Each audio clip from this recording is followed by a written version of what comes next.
Before we begin tonight's journey into the unknown, I need to ask something of you. If this story gives you that perfect mix of intrigue and unease, if it helps you drift off or keeps you thinking long after it ends, please hit that hype button. It genuinely helps this channel more than you possibly know, and it tells me what kind of mysteries you want to hear more of. Also, I love seeing where everyone is tuning in from. So if you feel like it, drop a comment letting me know what time it is for you and where in the world you're listening. No pressure, but we've built an incredible community here, and seeing how far these stories travel never gets old. Now settle in, turn down the lights, and let me tell you about something that happened on a quiet mountain road in Colorado. Something that still doesn't have an explanation. The visitor at mile marker 7. There are roads in this country that seem to exist outside normal space. Stretches of asphalt where the rules bend just slightly, where reality feels paper thin. Highway 43, cutting through the mountains west of Boulder, Colorado, is one of them. And if you drive it late enough at night, when the world narrows down to your headlights and the endless dark pressing in from all sides, you might understand why some people who take that road never make it home. My name doesn't matter. What matters is what I saw, what I experienced, and what I can never unsee. It was October of 2011. I was working the graveyard shift at a natural gas monitoring station about 30 miles outside town, spending my nights alone in a concrete box surrounded by machinery and mountains. The work was mind-numbing, but the drive home made up for it. Empty roads, clean air, the kind of silence that only exists at 3 a.m. when even the nocturnal world has gone to sleep. I'd driven that same route home hundreds of times. I knew every curve, every pothole, every place where deer like to cross. I knew the small white markers counting down the miles, their reflective paint catching my headlights, like tiny ghosts along the shoulder. Mile marker 7 sat at the bottom of a long descent, right where the road straightened out, before climbing again into dense pine forest. I'd passed it so many times, I barely noticed it anymore. Until the night everything changed. It was a Tuesday. The shift had been routine. Nothing unusual in the logs, no alarms, no issues. I clocked out at 2:45 in the morning, climbed into my truck, and started the winding drive back to town. The temperature had dropped into the 30s, cold enough that my breath fogged the windshield until the heater kicked in. The radio played classic rock at low volume, just enough to keep me company without being distracting. As I came down the long slope toward mile marker 7, my headlights swept across something that made me ease off the gas. A car sat pulled over on the shoulder, hazard lights blinking their steady orange, rhythm into the darkness. It was a newer model sedan, maybe a Honda or Toyota, dark-coloured, positioned neatly on the gravel, as if the driver had carefully chosen that exact spot to stop. My first thought was a flat tyre or engine trouble. My second thought was to keep driving. It was nearly 3 a.m, I was tired, and stopping for strangers on empty mountain roads isn't exactly recommended, but something made me slow down. Maybe it was the way the hazard lights looked so lonely out there. Maybe it was the fact that in all my late night drives, I'd never seen another vehicle stopped on this particular stretch. Maybe it was something else entirely. I pulled over about 20 feet ahead of the stranded car, leaving my engine running and my headlights on. Through my rearview mirror, I could see the sedan more clearly now. The driver's door stood open. Not just unlocked, but hanging wide open, like someone had gotten out in a hurry. The interior light was on, casting a pale yellow glow into the surrounding darkness. I grabbed my flashlight from the glove box and stepped out into the cold. The night air hit me immediately, sharp and clean, carrying the scent of pine and frost. My breath plumed white in front of my face. Gravel crunched under my boots as I walked back toward the sedan. flashlight beam cutting through the dark. "Hello?" I called out. My voice sounded strange in all that emptiness, too loud and too small at the same time. "Anyone need help?" No response.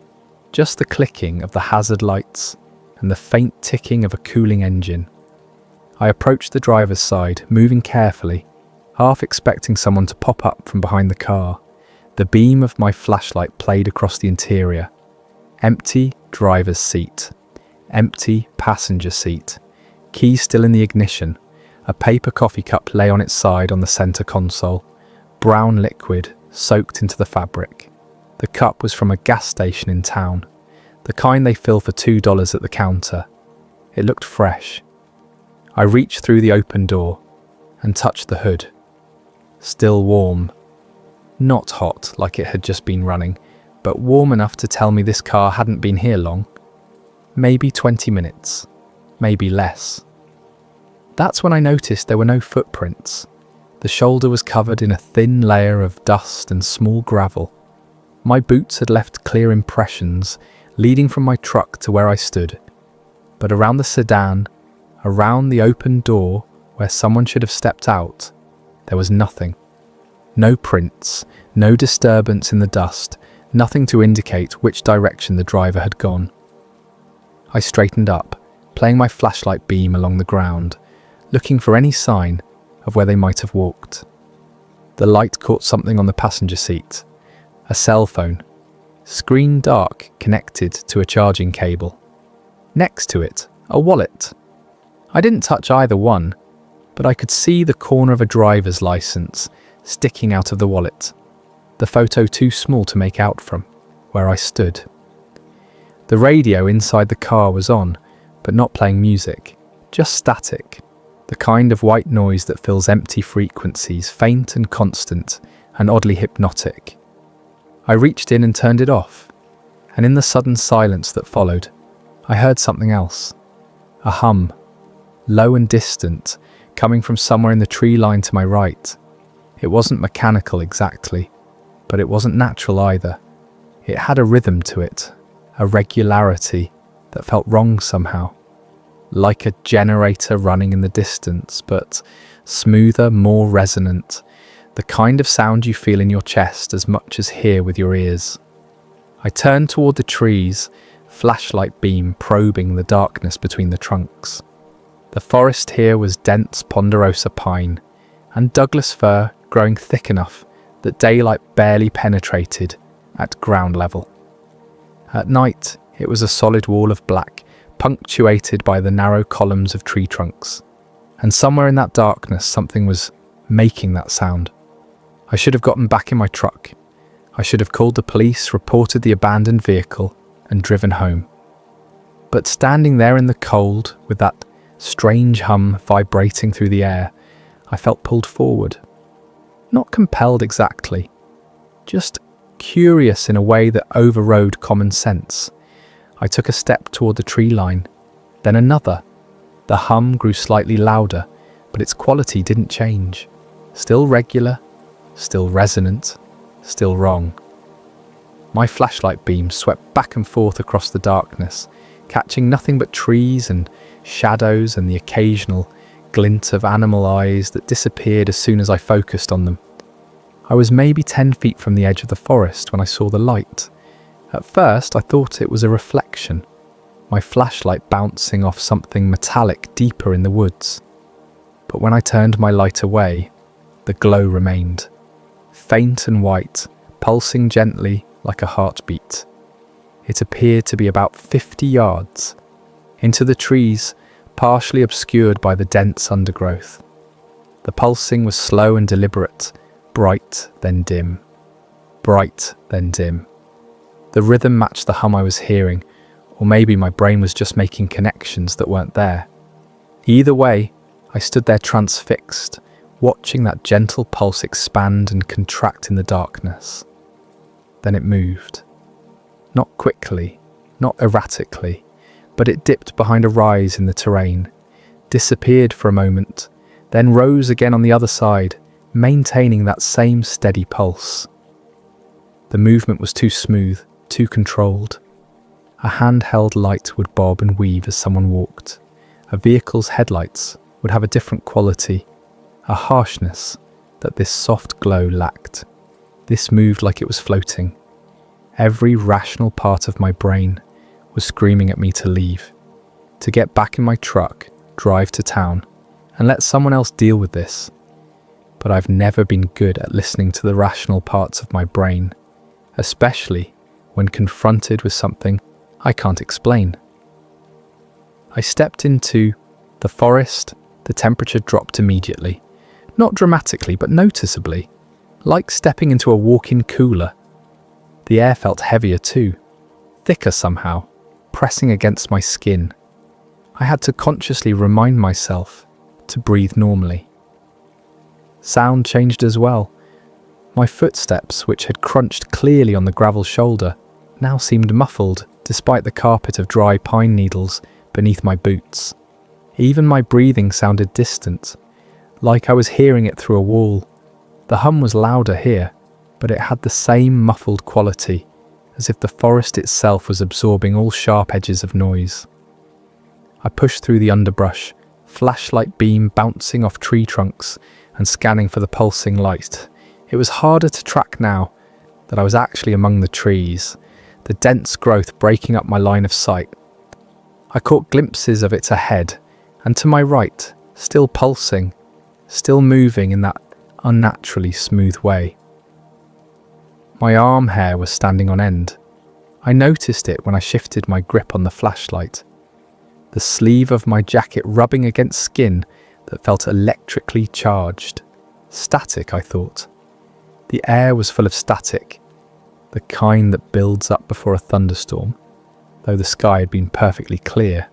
I'd walked maybe 30 yards into the forest when I almost stepped on it. My flashlight beam swung down just in time to catch the pattern in the dirt at my feet. 3 circles, each maybe 2 feet in diameter, overlapping in the centre. They were pressed into the ground, the earth within them compacted and smooth, while the edges were sharp and defined. No gradual indentation, no scuff marks, just perfect circles intersecting at precise angles. I crouched down, playing my light across the pattern. The dirt inside the circles was darker than the surrounding soil, as if it had been subjected to heat or pressure. I touched the edge of one circle with my finger. The boundary was so clean, it felt machined, like someone had used a giant compass to carve it into the ground. But there were no tool marks, no footprints around it, no tyre tracks, nothing to indicate how this pattern had been made or who had made it. I stood up slowly, a cold weight settling in my stomach that had nothing to do with the temperature. The pulsing light was closer now, much closer. I could see it clearly between the trees, maybe 20 yards away, hovering about 6 feet off the ground. The glow painted the nearby tree trunks white, casting long shadows that swayed despite the lack of wind. The hum had changed. It was no longer a distant vibration, but a tangible presence, resonating in my bones, making my teeth ache. And beneath it, just barely audible, was something else. A clicking sound, rapid and irregular, like Morse code being tapped out at high speed. I raised my flashlight, pointing it directly at the pulsing light. The light stopped pulsing. It went from that gentle, rhythmic expansion and contraction to a steady, brilliant point of white, light so intense I had to squint. The hum cut off as if someone had flipped a switch. The clicking stopped. Even the ambient forest sounds, the ones I hadn't consciously noticed until they vanished, went silent. In that absolute quiet, something moved between the trees. I want to be clear about what I saw. I'm not going to dress it up or exaggerate. I'm not going to tell you it was a creature from another world or a demon from hell or anything like that, because I don't know what it was. I can only tell you what I observed with my own eyes in the beam of my flashlight. It was tall, easily 7 feet, maybe taller. The silhouette was humanoid in the broadest sense, 2 arms, 2 legs, a head, but the proportions were wrong. The limbs were too long and too thin, like someone had taken a human form and stretched it vertically. The way it moved was wrong too, joints bending at angles that didn't quite match human anatomy, giving each step a liquid quality that made my stomach turn. The worst part was the skin. In the white glow of my flashlight, it looked wet, like polished stone or damp clay. It reflected light in a way that organic tissue shouldn't, catching and throwing back the beam in odd directions. The colour was difficult to pin down, somewhere between grey and pale green, but it seemed to shift as the thing moved, as if the surface was somehow translucent. Where the head should have been, there was only smoothness, no eyes, no nose, no mouth. Just a curved surface that tapered slightly at what I assumed was the top. And yet I had the overwhelming sense that it was looking at me, studying me. It didn't approach, it simply stood there, about 15 feet away, perfectly still, except for the slightest tilt of its head, like a bird examining something curious on the ground. I couldn't move. Every muscle in my body had locked up, refusing to respond to the screaming commands from my brain to run, to move, to do anything except stand there like an idiot, with my flashlight pointed at something that shouldn't exist. We stayed like that for what felt like hours, but was probably only seconds. Me frozen in place, flashlight beam trembling slightly in my hand. It motionless between the trees, that smooth head tilted at its unnatural angle. Then I blinked. It wasn't a conscious decision. My eyes were dry from staring, and they blinked automatically, the way eyes do. The action took maybe a quarter of a second. Eyelids close, eyelids open. But when my eyes opened again, everything was different. I was no longer standing in the same spot. My flashlight was pointing at the ground instead of ahead. The pulsing light was gone. The brilliant white point was gone. The figure between the trees was gone. And most disturbingly, when I looked down at my wrist, my watch had stopped. The second hand sat frozen between the 11 and 12, the digital display completely dark. I spun around, trying to orient myself. The pattern of 3 overlapping circles was behind me now, at least 20 feet behind me, but I didn't remember walking away from it. I didn't remember moving at all. My heart was hammering against my ribs. My breath came in short, sharp gasps that fogged white in the cold air. I backed away from where I'd been standing, flashlight beam jerking across the forest floor, half expecting to see that smooth, featureless head emerging from behind every tree. Nothing, just empty forest and shadows. I turned and ran. Branches whipped at my face and snagged at my jacket. My boots slipped on pine needles and caught on hidden roots. I didn't care. I crashed through the underbrush like a panicked animal, flashlight beam bouncing wildly, until I burst out of the tree line onto the gravel shoulder. My truck sat where I'd left it, headlights still on, engine still running. The abandoned sedan was still there too, hazard lights still blinking their steady rhythm. But the driver's door was closed now. I was certain it had been open when I'd walked into the forest. Absolutely certain. I ran to my truck and climbed in, slamming the door and locking it.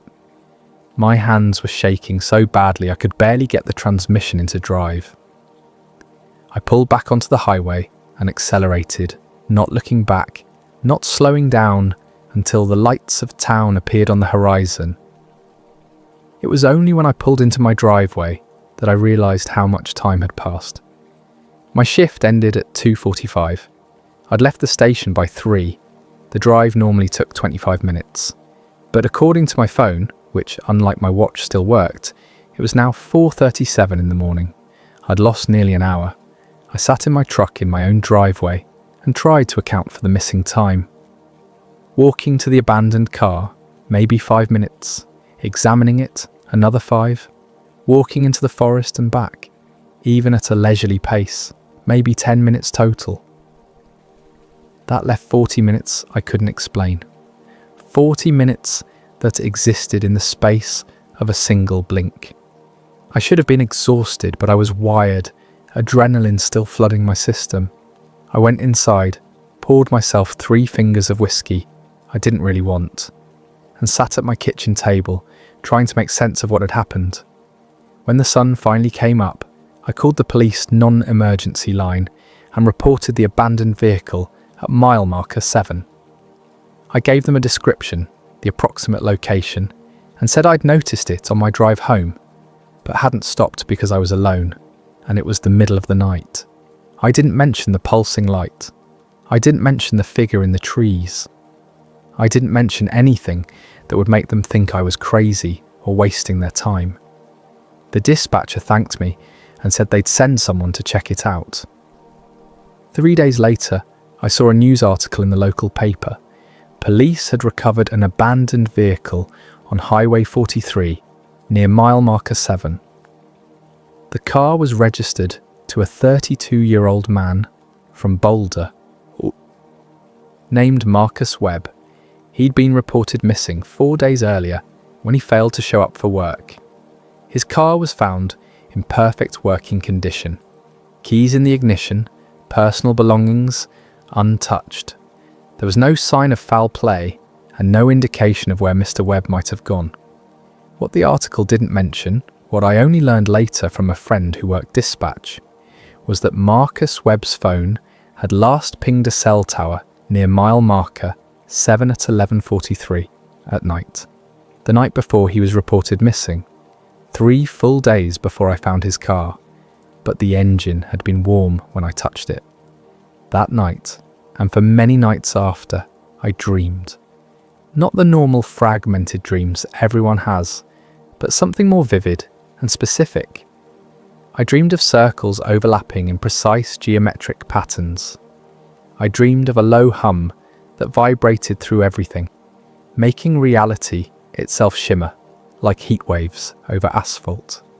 And I dreamed of light, brilliant white light that pulsed like a heartbeat, calling out in rhythms I almost understood.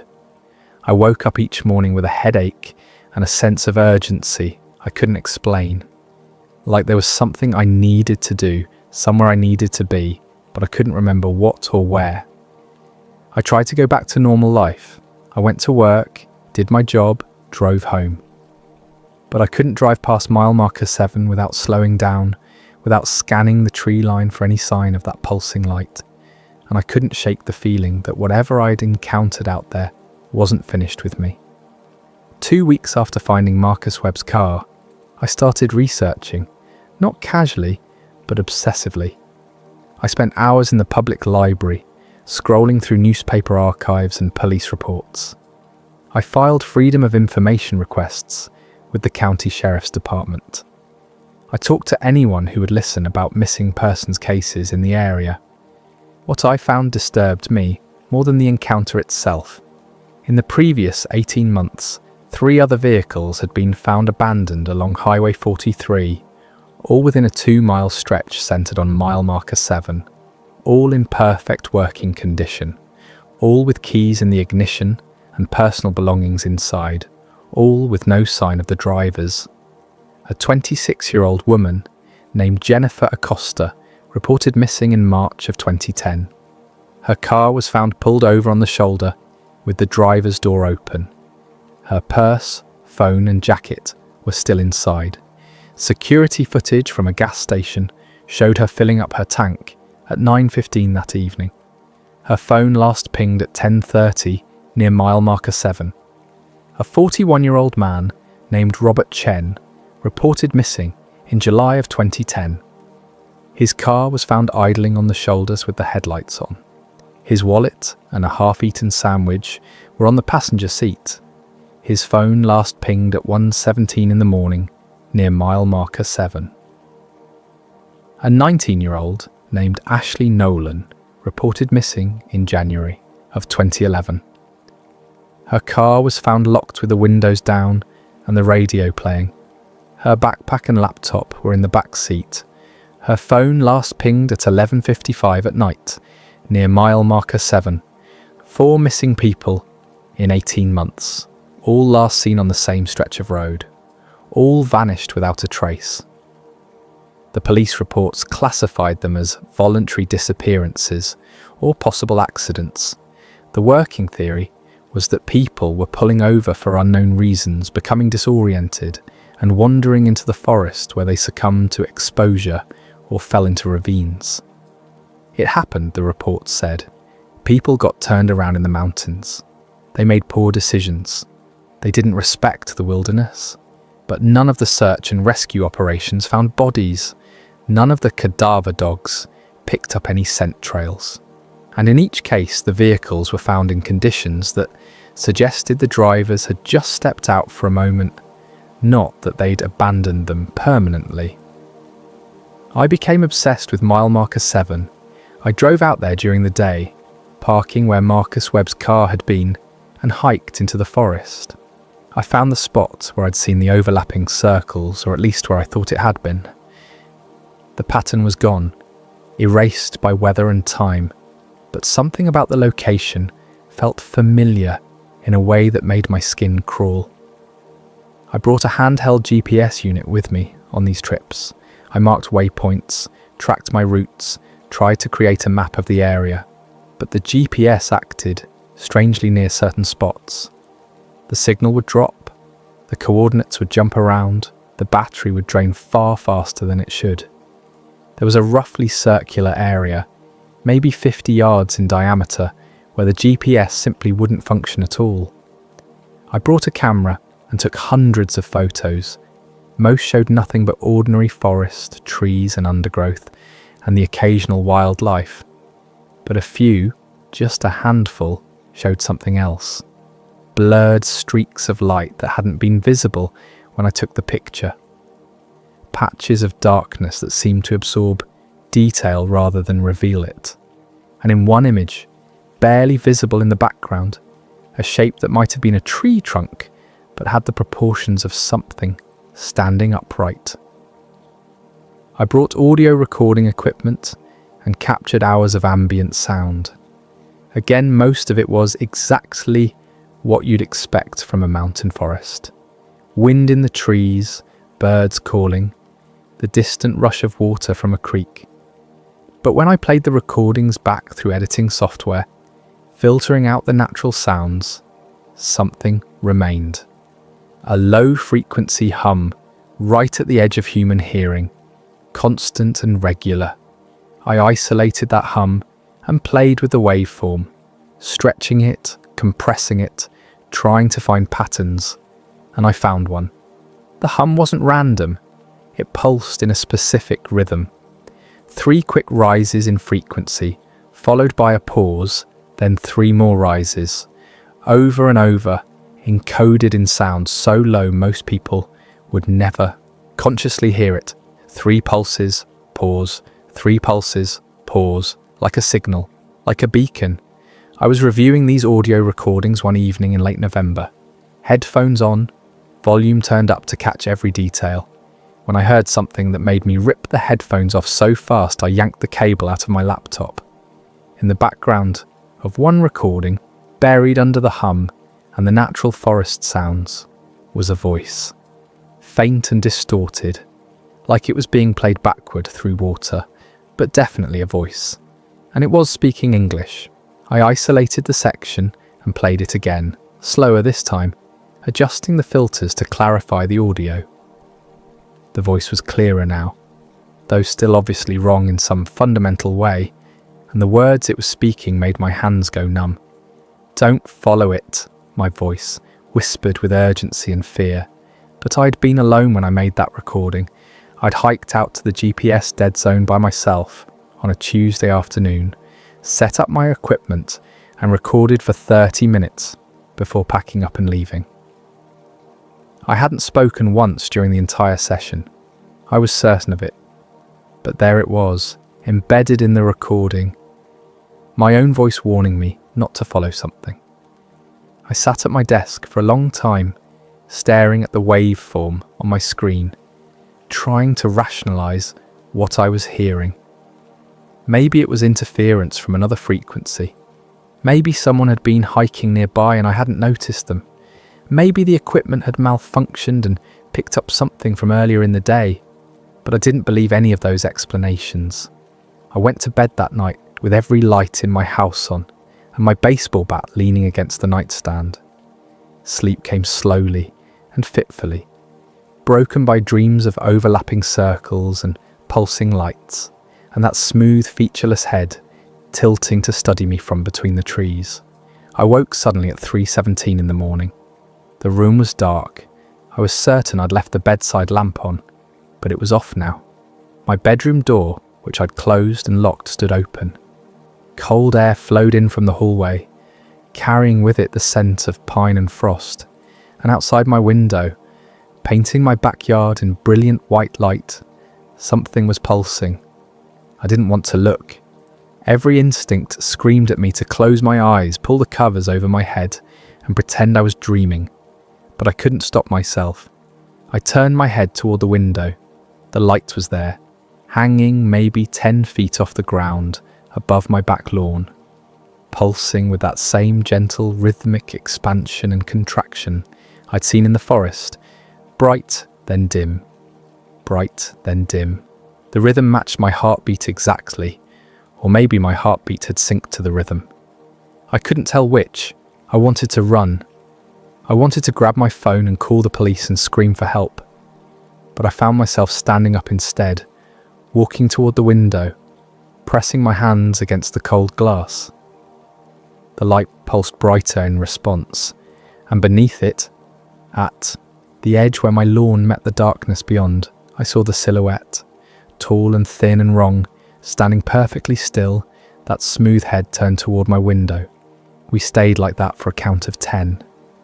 Then the light snapped off, plunging the backyard into darkness so complete I couldn't see anything at all. When my eyes adjusted, both the light and the figure were gone. I checked every door and window in my house, all locked.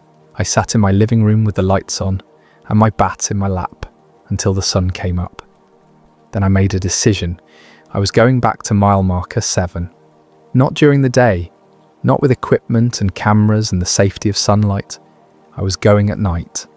I was going alone. And I was going to find answers, whatever that meant. I know how this sounds. I know it seems reckless, stupid, suicidal even. But I'd spent weeks barely sleeping, jumping at shadows, hearing that hum in every quiet moment. Whatever was happening to me, whatever had happened to Marcus Webb and Jennifer Acosta and the others, I needed to understand it. I needed to confront it. Or maybe I just needed it to be over. I waited until the next Tuesday, the night I'd normally be driving home from my shift. I called in sick to work. I didn't want anyone wondering why my truck was parked on Highway 43 if something went wrong. I packed a backpack with basic supplies, a flashlight with fresh batteries, and a notebook where I'd written down everything I'd learned. If I didn't come back, maybe someone would find it and understand. I drove out to mile marker 7 just after midnight.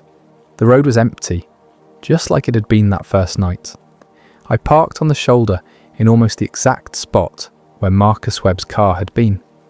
The night was cold and clear, stars brilliant overhead, the temperature already dropping below freezing. I sat in my truck for a few minutes, engine running, heat on, trying to work up the courage to step outside. My hands were shaking, but it wasn't from the cold. It was fear, pure and simple, the kind that starts in your stomach and radiates outward until even your fingers feel it.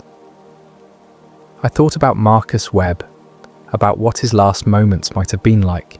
Did he see the light? Did he encounter the figure in the trees? Did he make the choice to follow, or was the choice made for him? I turned off the engine and stepped out into the night. The silence was immediate and total. No wind, no animal sounds, nothing but the soft crunch of gravel under my boots. I left my truck unlocked with the keys on the driver's seat. If someone found it tomorrow, I wanted them to know I'd left willingly, that I'd made this choice. I turned on my flashlight and walked toward the tree line. The forest was exactly as I remembered it, dense and dark and heavy with that strange quality that made sound feel muffled. The temperature dropped as soon as I stepped between the trees. Static electricity raised the hair on my arms. I walked deeper, following no particular path, letting some instinct I didn't understand guide me. 20 yards in, 30, 50. My flashlight beam swept back and forth, catching nothing but trees and shadows. Then I saw it, the pulsing light deep in the forest ahead of me. Bright, then dim. Bright, then dim. The hum started simultaneously, that low vibration I could feel in my chest and bones. And beneath it, that clicking sound, rapid and irregular. 3 pulses. Pause. 3 pulses. I stopped walking. This was it. The moment of decision. I could turn around, run back to my truck, drive away, and spend the rest of my life wondering. Or I could keep going. I could walk toward that light and find out what waited for me in the dark. I took a step forward. The light pulsed brighter. Another step. The hum grew louder. Another. The clicking became a roar. The forest opened into a small clearing I didn't remember seeing before. The pulsing light hung in the centre, maybe 8 feet off the ground, brilliant and cold. And beneath it, standing in a loose semicircle, like they'd been waiting, were the figures. Not 1, 5 of them. Tall and thin and wrong, their wet-looking skin reflecting the pulsing light in strange directions. No faces, just smooth curves where features should be. They stood motionless, watching me, with whatever senses beings like that possess. I should have run. Every primitive survival instinct demanded it, but I was so tired. Tired of being afraid. Tired of not understanding. Tired of questions, without answers. I opened my mouth to speak, though I had no idea what I would say. The light went from pulsing to solid, brilliant white that washed out everything else. The hum became a sensation rather than a sound, vibrating through reality itself, and the figures moved.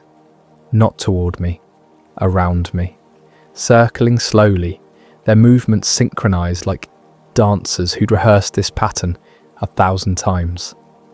I felt it then, not in my body but in my mind, a presence pressing against my thoughts, not forceful or violent, but simply there, waiting. And with it came understanding.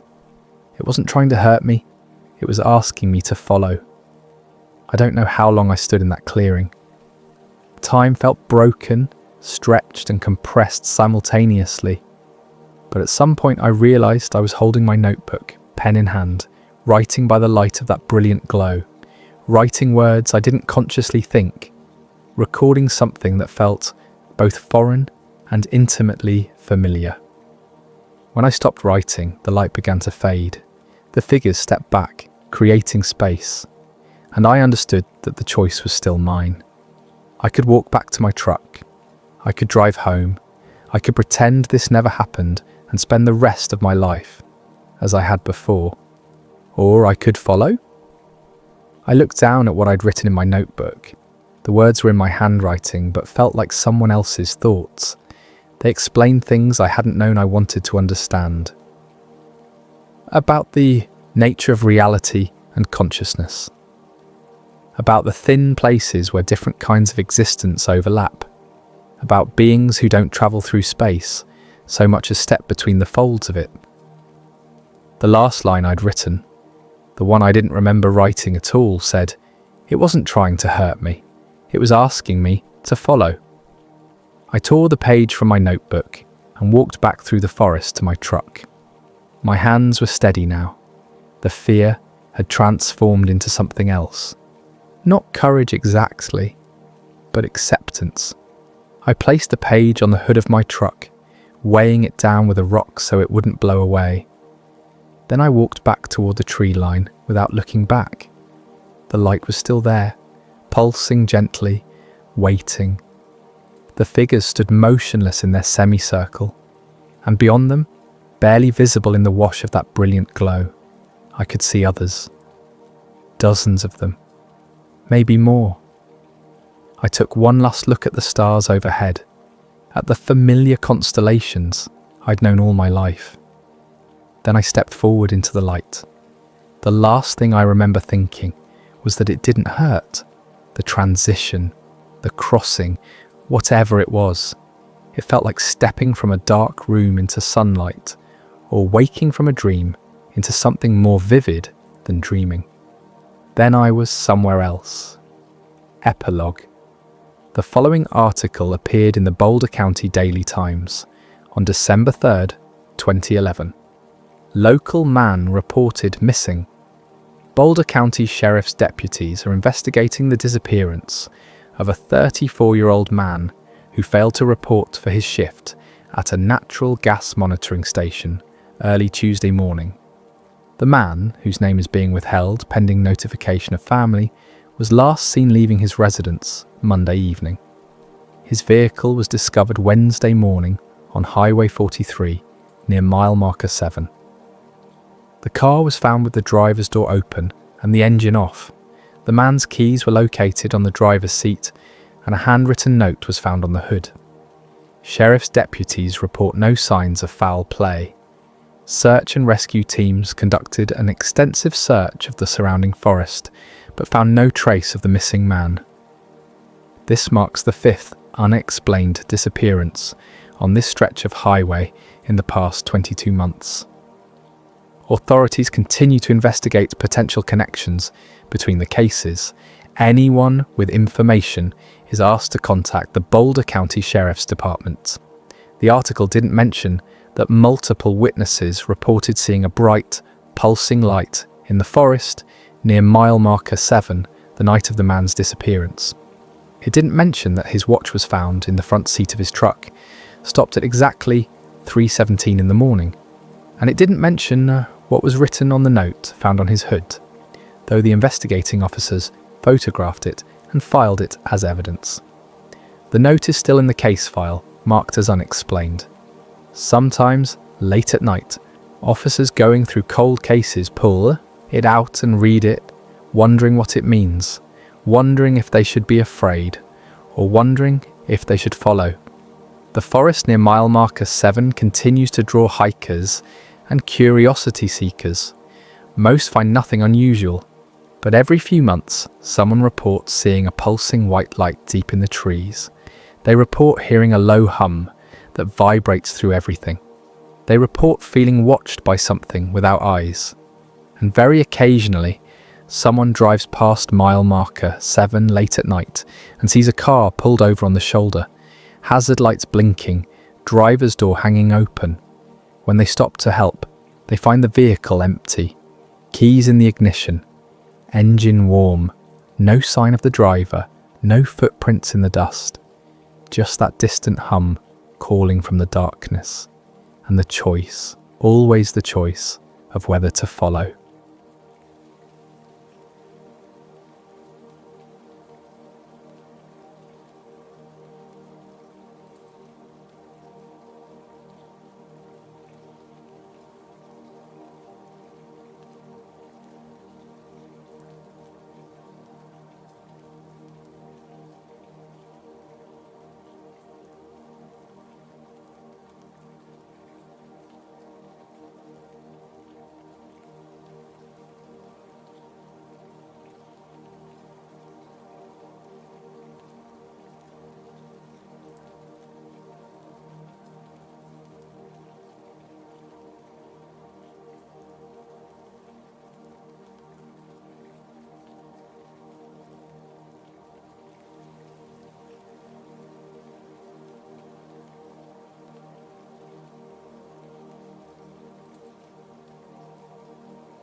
Devil's Hollow, Wyoming.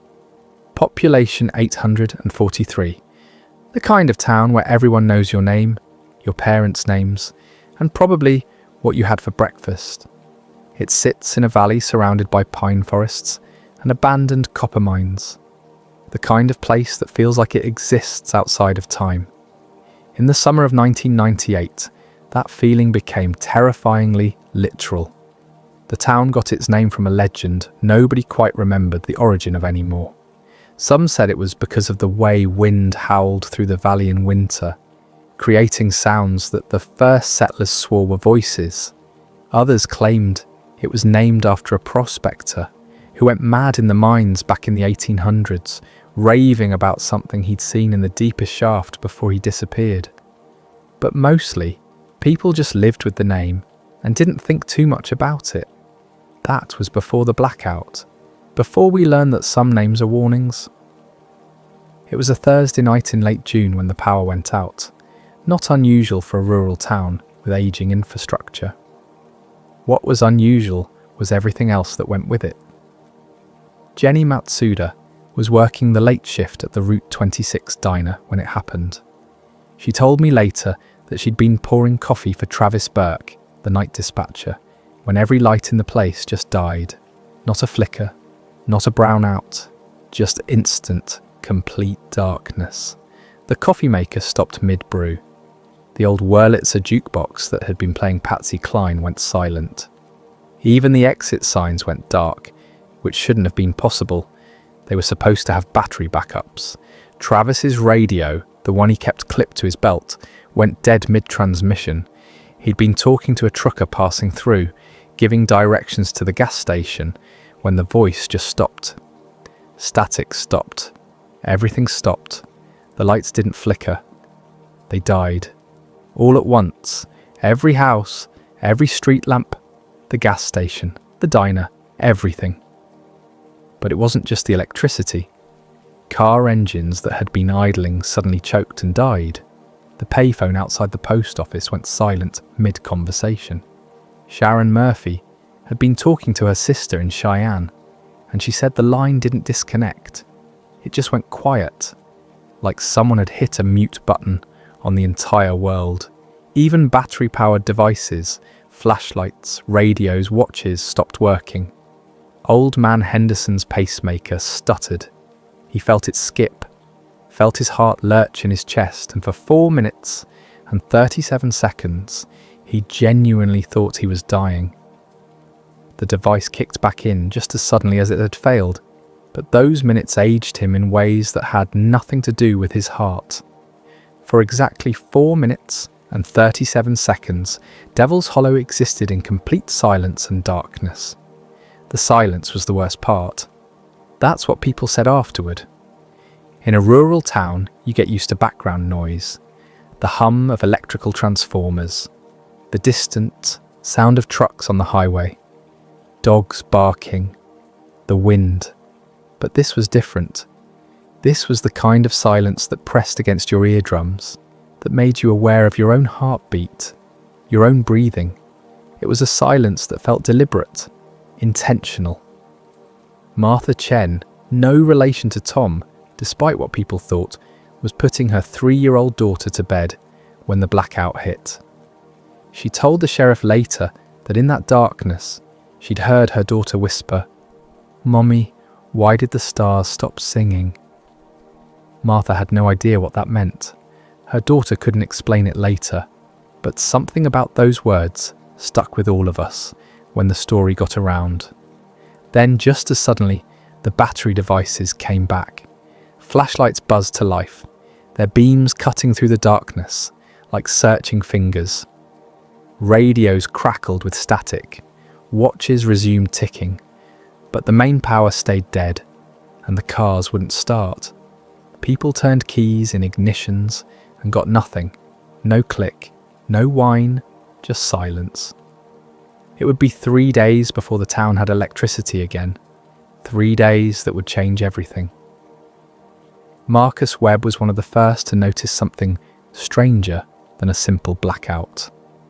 Marcus ran a ham radio setup from his garage, a hobby he'd maintained since his Air Force days in the early 70s.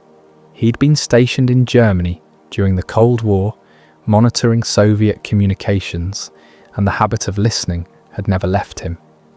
When his equipment came back online, he immediately tried to reach other operators in the region. Casper, Laramie, even Salt Lake if conditions were right. What he got instead was something he'd never heard before in 3 decades of radio operation. Every frequency was flooded. Not with voices or Morse code or even normal static. It was a pattern, rhythmic, pulsing, almost like breathing, followed by short bursts of tones that rose and fell in mathematical precision. And it was everywhere. AM, FM, shortwave, every single frequency was carrying the same signal. Marcus worked his way through the dial, expecting to find gaps, dead zones, something. But no, from the lowest frequencies his equipment could pick up to the highest, the pattern was there. Consistent, unwavering, patient. Marcus recorded it on his old Tascam cassette deck, played it back. The pattern repeated every 43 seconds, always the same, always precise, no variation, no drift. Whatever was generating this signal had accuracy that made atomic clocks look sloppy. He called his fellow operators on the backup landlines that finally started working the next morning. Ed Kowalski in Casper confirmed it. Linda Yamamoto in Laramie heard it too. Even a guy Marcus sometimes talked to in Fort Collins, Colorado, picked it up. The signal was regional, covering roughly a 100-mile radius, with Devil's Hollow at its exact centre. Marcus sat in his garage that first morning, headphones on, listening to the pattern repeat. He'd heard a lot of strange things over the years. Numbers stations broadcasting codes to spies, mysterious pings from submarines, atmospheric phenomena that created ghost signals. But this was different. This had structure, intelligence, and it scared him in a way he couldn't articulate. But before anyone could make sense of the signal, something else happened. Something people could actually see. Chapter 1. The meteor that wasn't. James Carver saw it first. He was driving back from a late shift at the lumberyard, his old Ford pickup rattling along County Road 12, when the sky lit up. A bright streak, brilliant white with hints of blue at the edges, tearing across the darkness above the tree line. His first thought was meteor. You saw them sometimes out here, away from city lights, streaking across the sky in brief flashes of cosmic fire. His second thought, after watching it for several seconds, was that something about it felt wrong. Meteors fall fast. They fragment. They leave trails of sparks and burning debris. They scream through the atmosphere with visible friction, often breaking apart in spectacular fashion before they hit the ground. This thing did none of that. It moved too slowly, like it was descending rather than falling, like something with intention rather than something surrendering to gravity. There was no tail streaming behind it, no fragmentation, no pieces breaking off in glowing arcs, and most unsettling of all, there was no sound. James had seen enough meteors in his 46 years to know what they looked like. This wasn't that. This was controlled, deliberate. He could track its movement as it descended, following its arc with his eyes, watching as it dropped below the horizon with the steady, measured pace of something landing rather than crashing. He pulled over and got out of his truck, boots crunching on the gravel shoulder, watching as the object disappeared beyond the tree line to the east, somewhere deep in the forest near the old Marston mining fields. He waited for an impact sound, an explosion, the crack of trees being torn apart, anything. Nothing came, just silence and the soft rustle of wind through pine needles. The summer air smelled like sap and dry earth. Normal. Everything felt normal, except for the fact that something impossible had just fallen from the sky without making a sound. James stood there for 10 minutes, waiting, watching the forest. The glow from the object had left an afterimage in his vision, a blue-white streak that faded slowly.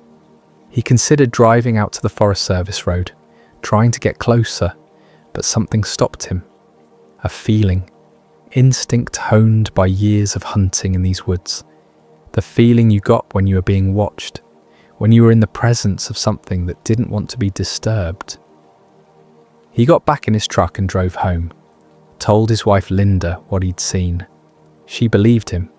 James wasn't the type to exaggerate or make things up, but she also convinced him to wait until morning, to call the sheriff when the sun was up, and things made more sense.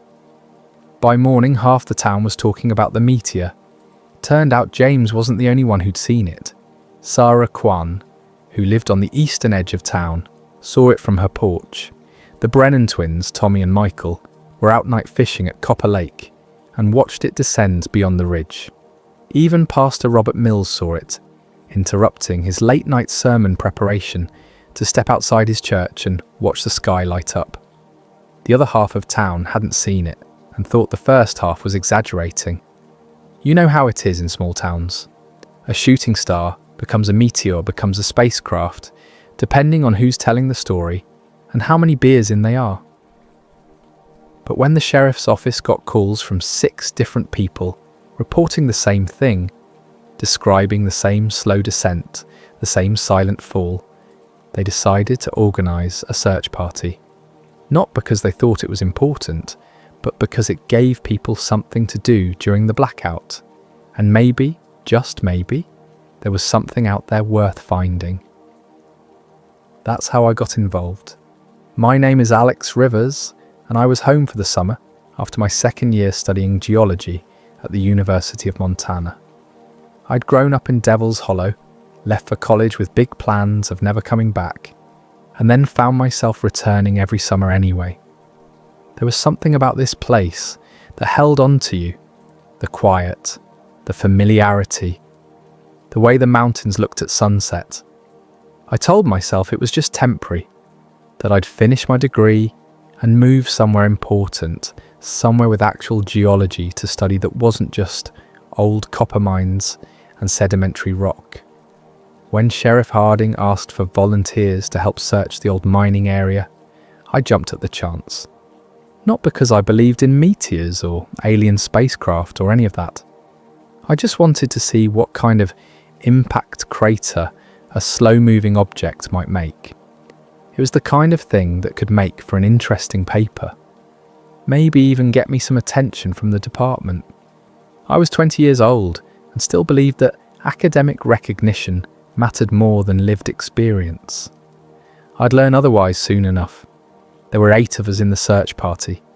Sheriff Harding, a solid man in his 50s who'd run this town with quiet competence for 15 years. His deputy, Ramon Torres, younger by a decade, sharp-eyed and thorough. Marcus Webb, with his radio equipment, still trying to make sense of the signal that wouldn't stop. 3 local volunteers, including a rancher named Bill Hutchins, weathered, practical, the kind of man who could fix anything with duct tape and patience. A high school science teacher named Patricia Lowell, who taught chemistry and physics with genuine passion. And Gregory Marsh, a retired engineer who'd worked on missile systems back in the day and had more questions than anyone about what we might find. And me, the geology student home for the summer, the one who thought he was smart enough to explain anything. We set out at dawn, hiking into the forest with compasses, maps, and a general direction based on witness reports. The morning was cool, mist still clinging to the low spots, dew heavy on the grass. Sheriff Harding had his service weapon. Ramon carried a first aid kit and flares. Marcus had his portable radio gear strapped to a frame pack. We looked like a search and rescue team, heading out to find a lost hiker, except we were looking for something that had fallen from the sky. The forest was quiet. Too quiet. I remember Patricia mentioning it first. Where were the birds? It was summer, late June. The woods should have been alive with sound. Warblers and chickadees, woodpeckers hammering away at dead trees, crows calling from the canopy. Instead, we walked through silence, broken only by our footsteps and the occasional crack of a branch. Even the insects seemed subdued. No mosquitoes buzzing around our heads, no flies, just stillness and the smell of pine and earth. "This is wrong," Patricia said quietly, adjusting her backpack straps. "I've been hiking these woods for 20 years. I've never heard it this quiet." Gregory nodded, his engineer's mind already working through possibilities. Animals respond to seismic activity sometimes, earthquakes. Maybe whatever landed put out some kind of pressure wave, scared everything off. "Maybe," Marcus said, but he didn't sound convinced. He had his radio out, listening to that strange signal through a small earpiece. The pattern's stronger here, definitely coming from somewhere in this direction. We searched for 3 hours, spreading out in a grid pattern, staying within sight of each other. The Forest Service had cut trails through here decades ago, but they were overgrown now, barely visible under years of deadfall and new growth. We followed compass bearings, called out to each other, marked trees with coloured tape to show where we'd been. Bill found it. He'd been working the northern edge of our search grid when he called out, his voice tight with something that wasn't quite fear, but close to it. "Got something here. You all better come see this." We converged on his location, pushing through a dense thicket of undergrowth that grabbed at our clothes and scratched at exposed skin.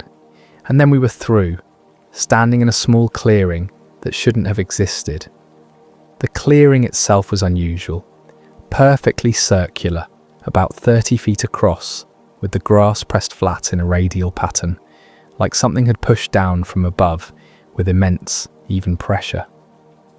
Every blade of grass, every small plant, all bent outward from a central point in perfect geometric precision.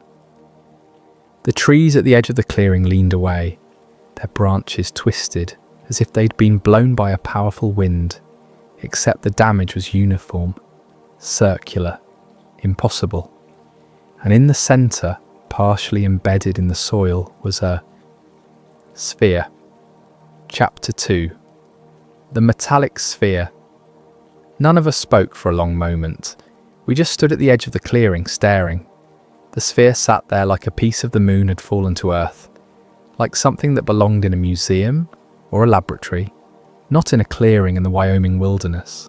It was roughly 6 feet in diameter, perfectly smooth, made of something that looked like polished metal, but didn't quite behave like any metal I'd ever seen.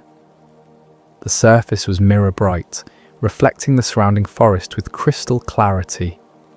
Sunlight bounced off it in ways that seemed wrong, creating patterns that shifted and moved even though the sphere itself was perfectly still. The reflection showed the trees, the sky, us standing there, frozen at the forest's edge, but there was something off about the reflection. It took me a moment to realise what it was. The reflection was delayed. When Deputy Torres took a step forward, his reflection followed a second or two behind, like the sphere was showing us the very recent past instead of the present moment. Like it was recording reality and playing it back with a lag. It was subtle enough that you could miss it if you weren't paying attention, but once you saw it, you couldn't unsee it. "What the hell is that?" Ramon asked, his voice barely above a whisper. No one had an answer. I moved closer, my geology training kicking in despite my confusion. If this was a meteorite, and I was rapidly becoming certain it wasn't, then the impact site was all wrong. There should have been a crater, displaced soil, signs of violent contact with the ground. Instead, the sphere sat in a shallow depression, maybe a foot deep, as if it had simply pressed itself into the earth with patient insistence, rather than crashing into it with the force of orbital velocity. No one wanted to be the first to touch it. We stood in a circle, staring, each of us trying to process what we were looking at. There were no seams, no hatches, no markings of any kind. No scorch marks from atmospheric entry, no debris field, no fragments of material scattered around the impact site. Just this perfect, impossible sphere sitting in the dirt like it had always been there, like it had grown from the earth itself. Sheriff Harding finally stepped forward, practical and decisive as always. "Well, standing here staring won't tell us anything." He pulled a handkerchief from his pocket, wrapped it around his palm, old cop instinct to avoid leaving fingerprints, and placed his hand against the surface. He jerked back immediately, eyes wide. "It's cold," he said. "Really cold." Patricia pulled out a portable thermometer from her pack, the kind she used in her classroom for chemistry demonstrations. She held it near the sphere's surface without touching it, waiting for the digital readout to stabilize.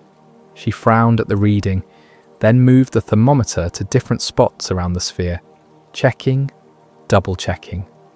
28 degrees, she said. "That's below freezing." "In June?" Ramon asked. "In direct sunlight," Patricia added, her voice distant, analytical. "That's impossible. Something this temperature should be warming up, absorbing heat from the environment. But look," she pointed at the thermometer. "It's maintaining a constant temperature. The reading isn't changing. It's like whatever this thing is made of is actively rejecting heat." Gregory moved around the sphere, examining it from different angles without touching. His engineer's eye catalogued details. "No visible power source, no exhaust, no radiation that I can detect." He pulled a small Geiger counter from his pocket, watched the needle stay flat. "Whatever it's made of, it's not radioactive, at least not radioactive enough to register." I knelt down to examine where the sphere met the soil. The earth around it was frost-covered. Tiny ice crystals clinging to grass and roots, despite the warm summer air.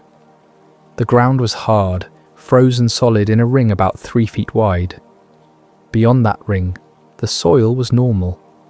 Dark, soft, damp with morning dew, but inside that circle, winter had come and stayed. The sphere had sunk about 8 inches into the ground, but the soil beneath looked compressed, not displaced, as if the sphere had pushed the earth down rather than through, like pressing your thumb into clay. I pulled a knife from my pocket and tried to scrape some of the frozen soil. The blade skittered across the surface, barely making a mark. The ground was hard as concrete. That's when Bill reached out and touched it. Before any of us could stop him, before any of us could warn him about unknown materials and potential contamination, his hand was flat against the surface. He stood there for a long moment, his expression blank, and then he spoke very quietly. "It's vibrating," we all heard it then. Once Bill said it, once we knew to listen for it, we all felt it. A faint hum, barely perceptible at the edge of human hearing, felt more than heard. It was coming from the sphere, a low rhythmic pulse that seemed to resonate in the chest, in the bones, in the hollow spaces behind your eyes. Not quite a sound, more like a sensation, a pressure that rose and fell with metronomic precision. Marcus pulled out his radio equipment. The signal we'd been hearing since the blackout was stronger here. Much stronger. He adjusted dials, fine-tuned frequencies, and played the signal through his portable speaker. The pattern matched, the rhythm matched. The pulse we were feeling from the sphere synchronized perfectly with the tones coming from the radio. "Whatever this thing is," Marcus said, his voice shaking slightly, "it's the source. This is what's been broadcasting. This is what killed the power. This is..." He stopped, looking at the sphere with something approaching awe.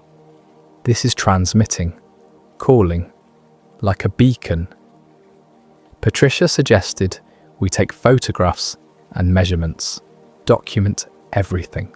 Before we decided what to do next, she had a 35mm camera in her pack, professional quality, the kind serious hikers carried.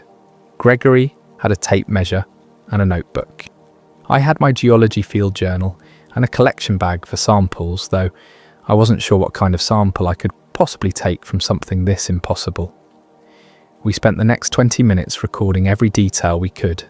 Patricia circled the sphere, taking photographs from every angle.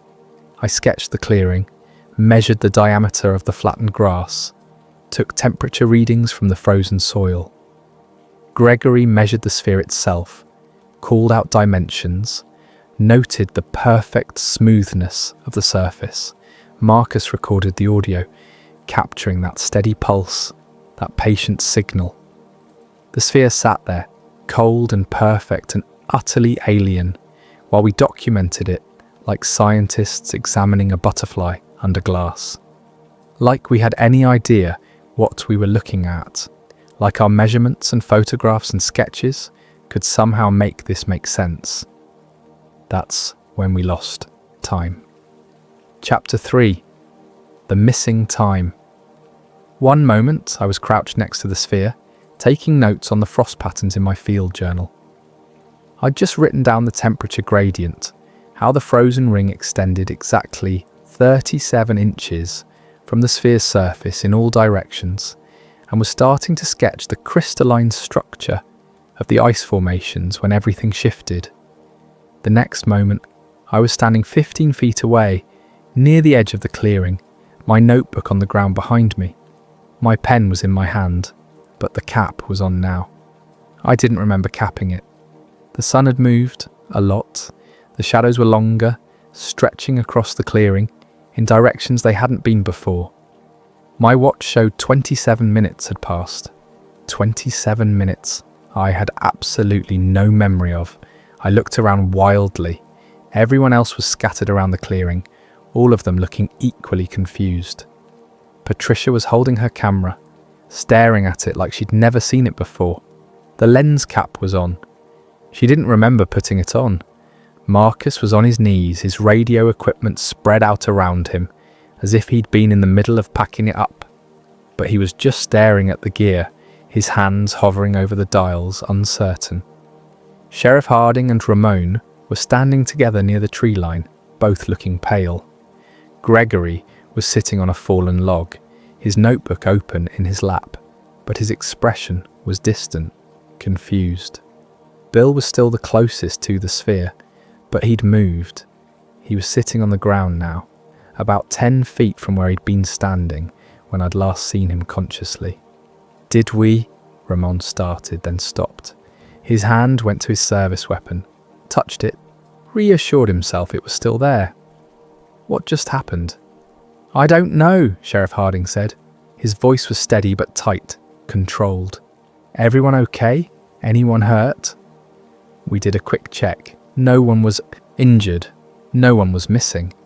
But we were all disoriented, all trying to reconcile the fact that we'd apparently continued functioning for 27 minutes without any conscious awareness of what we were doing. "My camera," Patricia said. She was checking the frame counter on her Nikon.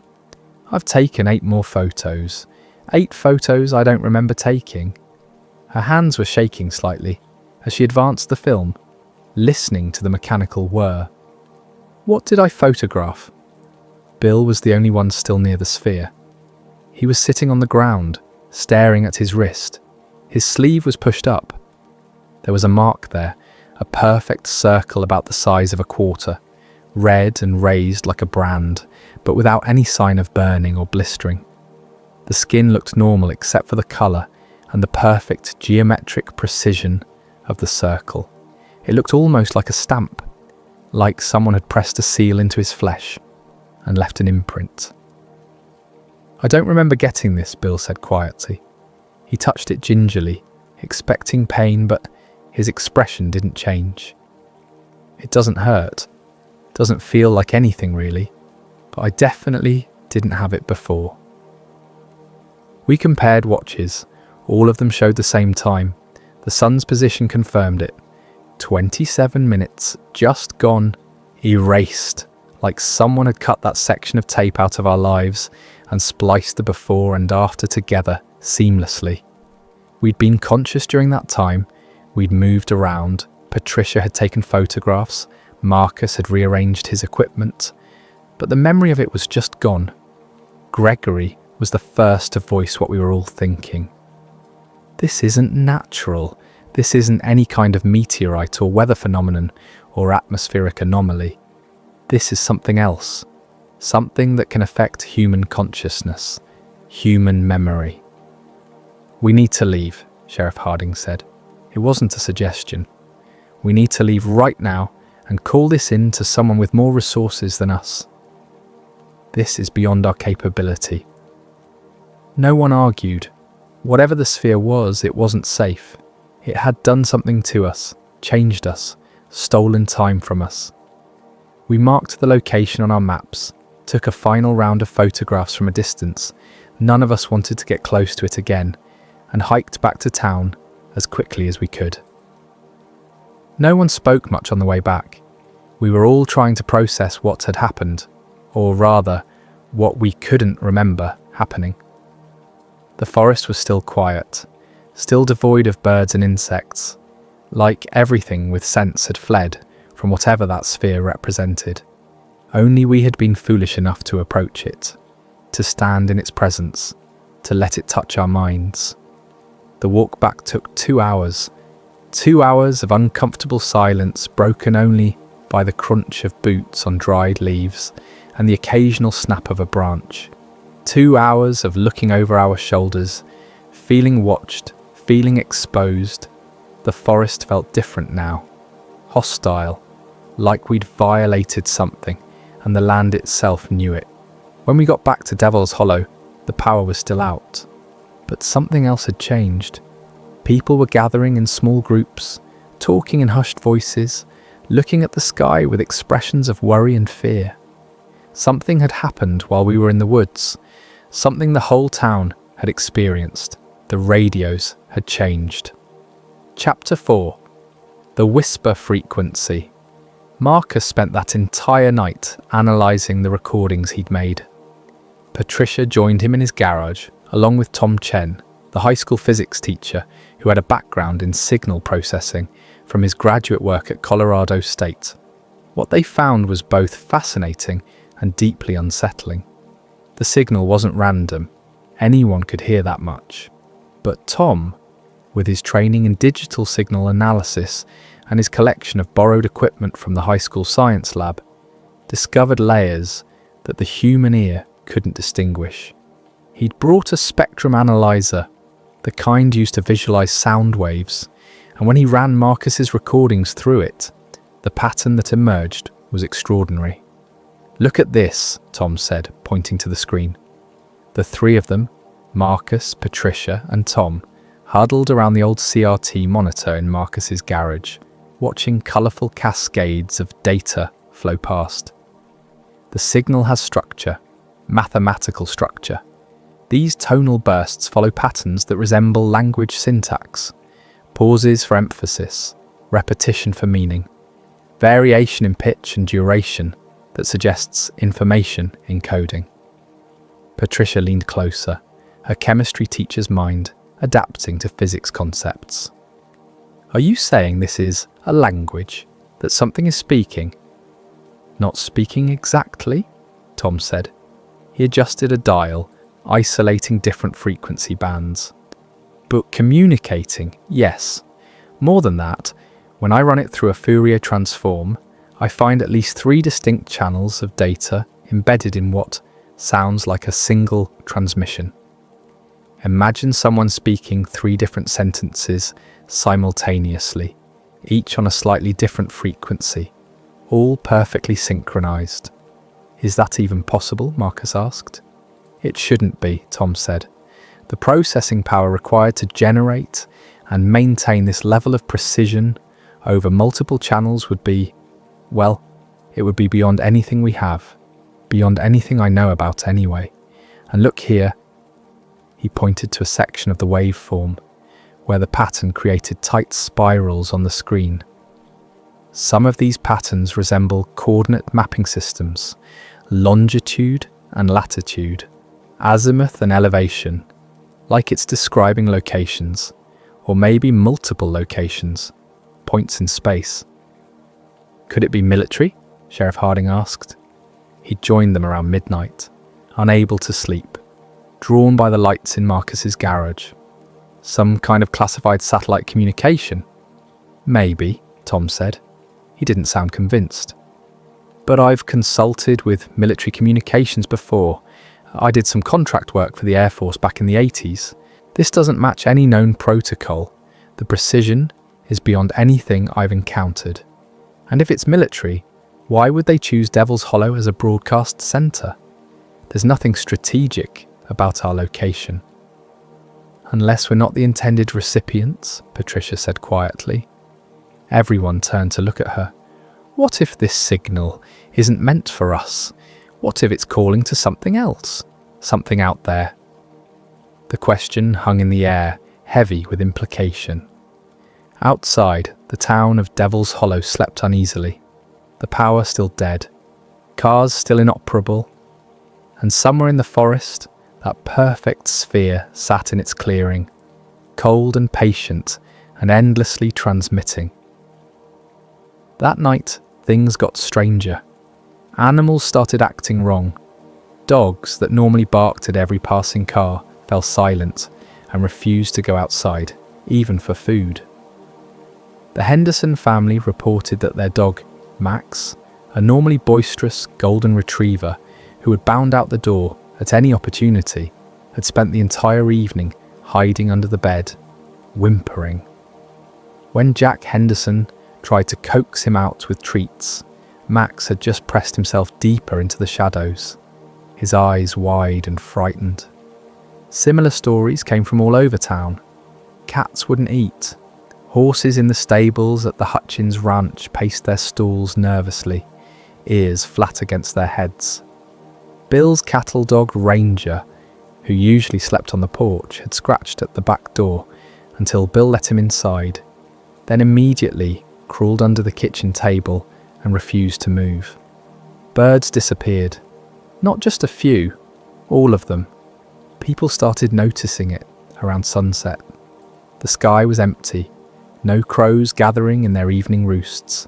No sparrows chattering in the eaves. No hawks circling over the fields looking for mice. The telephone wires that normally sagged under the weight of dozens of birds were bare. The trees were silent. Even the owls, which should have been starting their nightly hunts, were absent. And the cattle. Old man Peterson called it in around midnight, his voice shaking on the landline that had finally started working. All 73 head of cattle on his ranch were standing in the north pasture, perfectly still, all of them facing east, toward the forest, toward the sphere. They wouldn't move, wouldn't respond to calls or feed, just stood there, frozen, their eyes wide and unblinking, like statues of cattle rather than living animals. Sheriff Harding drove out to Peterson's ranch to see for himself. Ramon went with him. They stood at the fence in the darkness. The ranch's emergency generator had kicked in, providing some light, and watched 73 cattle stand motionless in perfect alignment. It was one of the most unsettling things either of them had ever seen. "How long they've been like this?" Harding asked. "Since sundown," Peterson said. He was a tough old rancher who'd seen droughts and blizzards and every kind of cattle disease, but his voice was unsteady. "Won't move, won't eat, won't drink. Just standing there, staring at nothing, or staring at something we can't see." I couldn't sleep that night. The humming I'd heard at the sphere kept echoing in my head, like a phantom sound that wouldn't fade. It wasn't in my ears, it was deeper than that, in my chest, in my bones.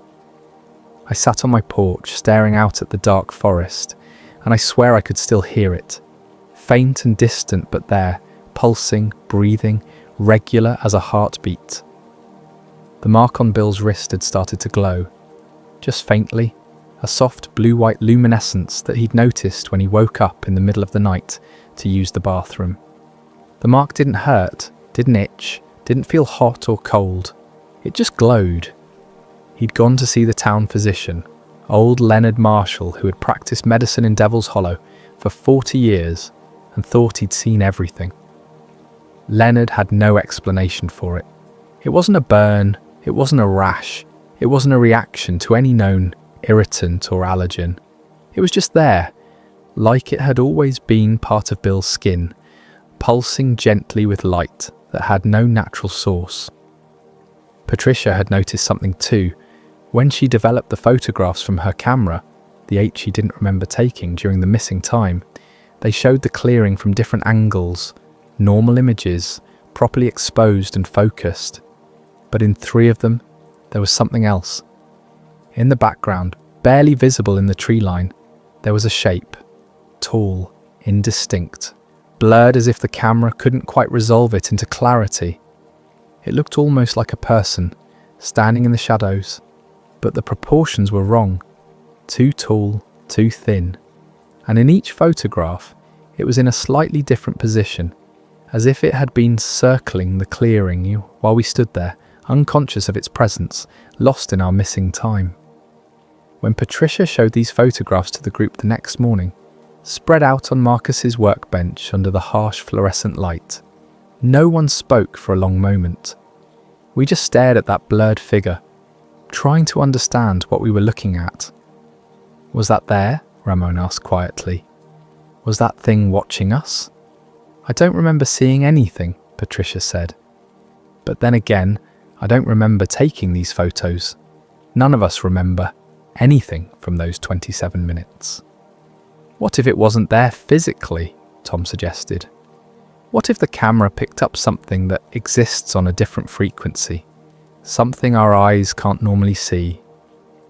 It was a comforting thought, slightly less terrifying than the alternative, that something had been standing in those trees, watching us, while we stood frozen and compliant, stripped of our conscious awareness and our memories. Chapter 5. The First Contact Event. 3 days after the blackout started, the power came back. It happened at exactly 3 in the morning. Every light in Devil's Hollow blazed to life simultaneously. Bedroom lamps, street lights, the neon, sign at the gas station, the exit signs at the diner. Everything, all at once, as if someone had thrown a master switch somewhere. Car engines that had been dead roared to life in driveways, their sudden noise shattering the nighttime silence. People woke up thinking their house was on fire, thinking something catastrophic had happened, stumbling out of bed to find every appliance on, every light burning bright, the TV blaring static, because no one had turned it off when the power failed 3 days ago. The suddenness was shocking. After 3 days of darkness and silence, the return of electricity felt aggressive, violent. I woke up to my radio alarm blasting at full volume. I'd left it on maximum, trying to hear the signal better. My desk lamp burned my eyes. The overhead light in my room blazed like a small sun. It took me a full minute to orient myself, to turn things off, to restore some semblance of darkness and quiet. By dawn, everything felt normal again. Cars ran smoothly. Phones worked. The radio signal was gone, replaced by normal stations broadcasting normal programs. Morning DJs making jokes, news reports about the weather and sports scores. The emergency broadcast system running tests. Everything mundane, everything ordinary. The signal that had dominated every frequency for 3 days had simply vanished, as if it had never existed. It was as if the entire event had been a strange shared dream, except we all knew better. We'd seen the sphere, we'd lost time. Bill still had the mark on his wrist, glowing faintly even in daylight. Patricia's photographs showed that blurred figure in the trees. Marcus still had his recordings, hours of that mathematical pattern repeating endlessly. But the relief in town was palpable. Power meant refrigerators worked again. Food wouldn't spoil. The pharmacy could keep medications refrigerated. The gas station pumps would function. Life could return to normal. People wanted to believe it was over, that whatever had happened was finished, that we could move on and forget about the strange 3 days when Devil's Hollow had been cut off from the world. But the people who'd been to the clearing knew better. We knew this wasn't over. The sphere was still out there, still cold, still humming with that patient frequency. And something had changed, something had opened. A door we didn't know existed had been unlocked, and we had no idea what might come through. It started with shadows. Small things at first, movements in peripheral vision that disappeared when you turned to look directly at them.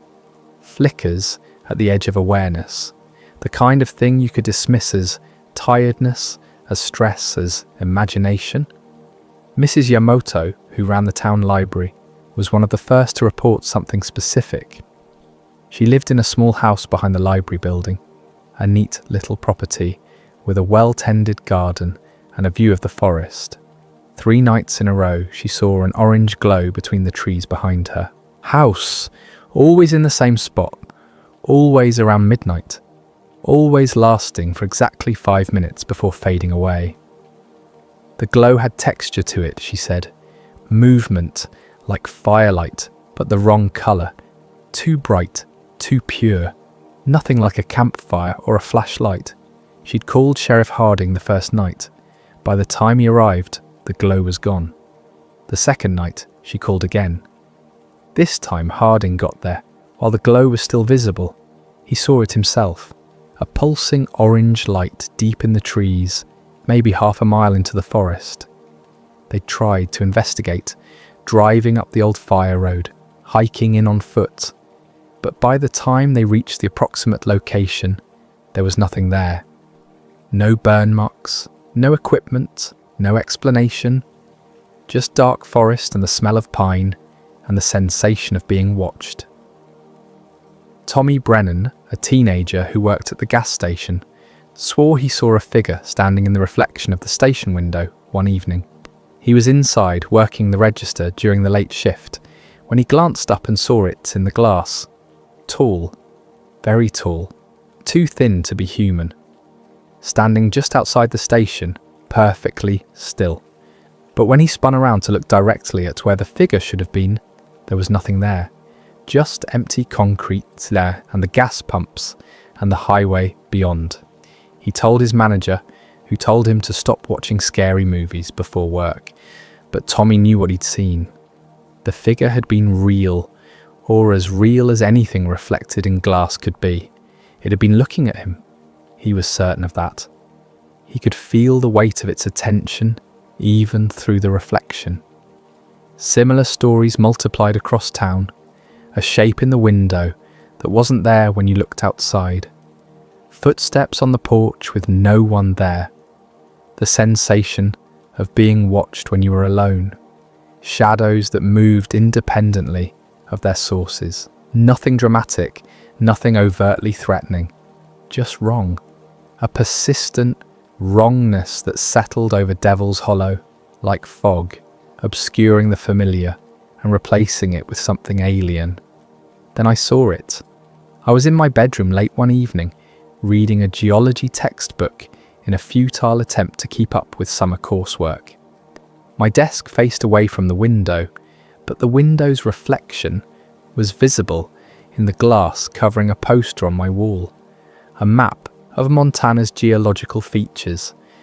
I was taking notes when I saw movement in that reflected window, a shape, indistinct and dark, moving across the reflected image of my room. Not outside the window, that would have made sense, this was inside. In the reflection I could see my bed, my bookshelf, my closet door, and moving between them, a tall figure that shouldn't exist. It moved smoothly, gliding rather than walking, crossing from one side of the reflected room to the other. I turned, heart racing, expecting to see something behind me, but there was nothing. Just my empty bedroom. Just the bookshelf and the bed and the closet door, all exactly as they should be. I looked back at the reflected window. The shape was gone. The reflection showed only my normal room, empty except for me. I sat there for a long time, heart hammering, trying to rationalize what I'd seen. Trick of the light? Fatigue. Stress from the events of the past week. But I didn't believe any of those explanations. Something had been there. Not physically present maybe, but there nonetheless. Existing in some space adjacent to ours, visible only in reflections, in peripheral vision, in the gaps between what we expect to see and what's actually there, and the humming, that low rhythmic pulse. I wasn't the only one hearing it anymore. A dozen people reported the same thing over the next few days. A steady vibration that seemed to come from everywhere and nowhere. Always at night. Always when they were alone. Always the same pattern as the radio signal we'd recorded. Some people heard it in their homes, others only outside. A few, like me, felt it more than heard it. A pressure in the chest, a resonance in the bones. Patricia suggested we go back to the sphere, see if it had changed, see if there was a connection between the returned power and these strange sightings. Sheriff Harding agreed, but this time he insisted we bring more people and better equipment. We organised a second expedition, scheduled for the following morning. More witnesses, more documentation, maybe, hopefully, more answers. I didn't sleep that night. Couldn't. The humming was louder than ever, resonating through my skull like a living thing. I stood on my porch in the darkness, staring at the dark tree line to the east, and I knew somehow that something was waiting for me out there. Not waiting to harm me, not waiting to threaten, just waiting, expectant, patient, like it had been waiting for a very long time, and had all the time in the world to wait longer.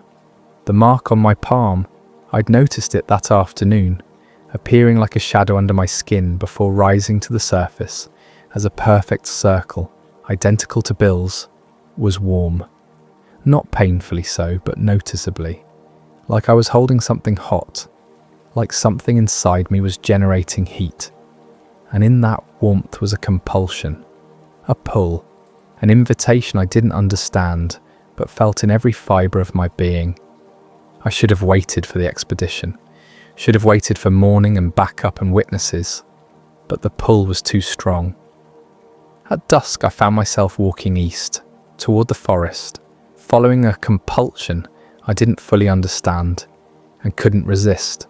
The humming guided me, growing stronger with each step, building in intensity until it wasn't just a sound or a feeling but something fundamental, as if the world itself was vibrating at a frequency that only I could perceive, as if I was being tuned to match something vast and patient and utterly alien.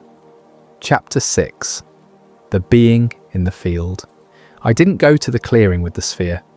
The pull led me elsewhere. Instead, I found myself walking toward the Hutchins wheat field, a vast expanse of golden grain that bordered the forest on the eastern edge of Bill's property.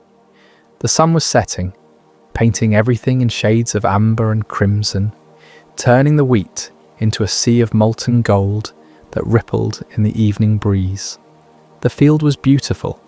I'd seen it 1,000 times growing up, but tonight it looked different, more vivid, more real.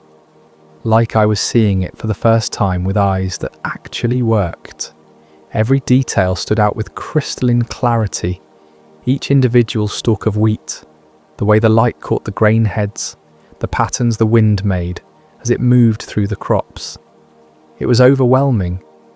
That's when I saw it, standing in the middle of the field, maybe 200 feet away, perfectly still among the moving wheat. Something that shouldn't exist, something that couldn't exist. It was tall, impossibly tall, at least 8 or 9 feet if it was standing on the ground. The basic shape suggested humanoid proportions, but wrong. The limbs were too long, too thin, jointed in ways that didn't match human anatomy. The torso was elongated, stretched, with a grace that seemed almost boneless, and the way it stood, perfectly motionless, while the wheat moved around it, suggested a patience that felt profoundly alien. But here's what I'll never forget, what I can't adequately describe, even now, years later. I couldn't see it clearly. My eyes wouldn't focus on it. It was like trying to look at something through water. the image constantly shifting and blurring. Light bent around it, creating a haze effect that made it seem partially translucent. I could see the wheat behind it, through it, around it, all at once, as if it existed slightly out of phase with reality, occupying a space that was here but also elsewhere. The ground around it vibrated. I could feel it through my boots, through the bones of my feet, travelling up my legs and into my spine. The same humming, the same pulse coming from the earth itself. The wheat stalks near the figure bent away from it in a perfect circle, creating a zone of flattened grain about 10 feet in diameter, not pressed down by weight, but pushed away by something invisible, by presence, by intention. The creature, and I knew it was a creature, not a trick of light or a hallucination or anything my mind might have constructed, didn't move. It just stood there in the centre of that circle of bent wheat watching me, or at least I felt like it was watching me. I couldn't see eyes or a face or any features at all through the distortion. Just that tall, blurred shape that my brain refused to properly process. Every time I tried to focus on it, my vision slid away, like trying to look directly at your own blind spot. I stood frozen, heart hammering so hard I could feel it in my throat, every instinct screaming at me to run, to turn around and flee back to town, back to safety, back to the world I understood. Fear flooded through me, primal and overwhelming. This was wrong. Everything about this was wrong. That being shouldn't exist. The fact that it was standing there, silent and patient, violated every understanding I had of the world. But beneath the fear was something else. Curiosity, wonder. The sense that this thing, this impossible being, was waiting for me to understand something. That it had been waiting for days, maybe longer. That its presence here, in this field, at this exact moment, was deliberate, intentional, meaningful. The sun continued its descent. The light shifted from gold to deep orange to purple. The wheat turned from amber to shadow.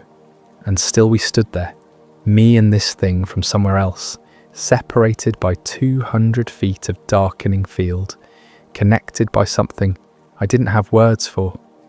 Time felt elastic, unreliable. I might have stood there for minutes or hours, I couldn't tell. The world had narrowed to just me, and the being, and the vibrating earth beneath our feet. Then, without any warning, without any movement, I could perceive it spoke, not in words, not in sounds, in concepts, in meanings that appeared directly in my mind, bypassing language entirely. Waiting. That was the first concept, a sense of vast patience, of time measured in scales I couldn't comprehend, of watching and waiting for something specific. Recognition.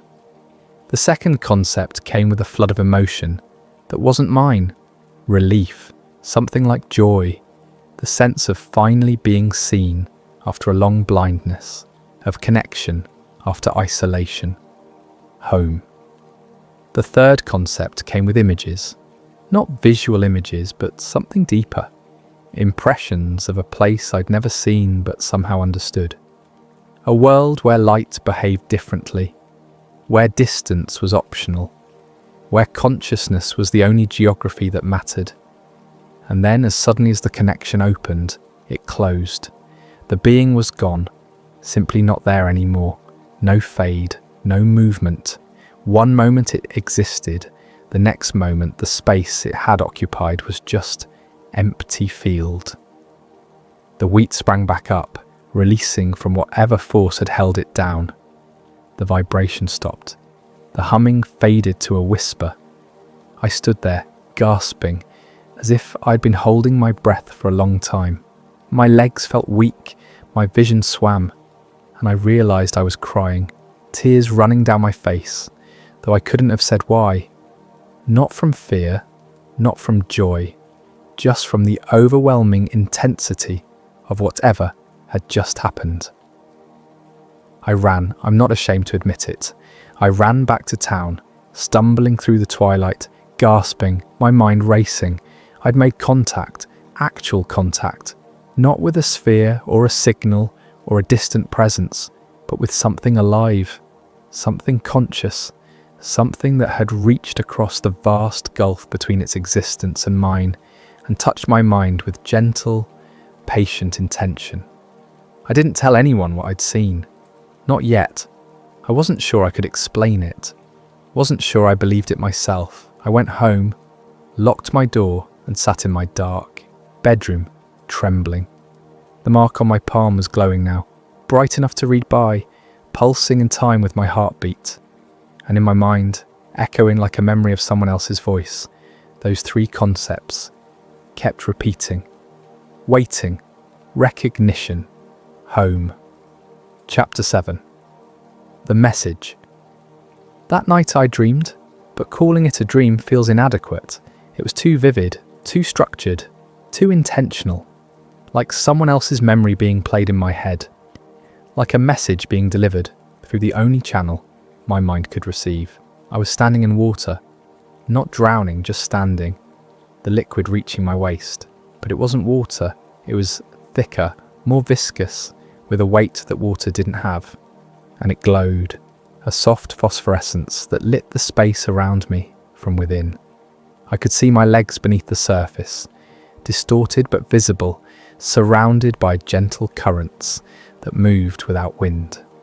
I looked up and saw a sky that wasn't a sky, swirling clouds of colour that moved with mathematical precision, creating patterns that hurt to look at but were impossibly beautiful.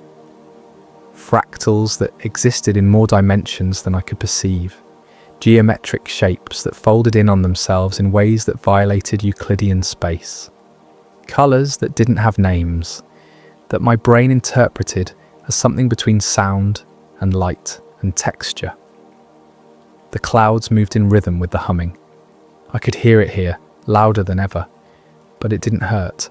Instead, it felt like music, like the fundamental frequency of existence itself, like the sound that holds reality together at its seams.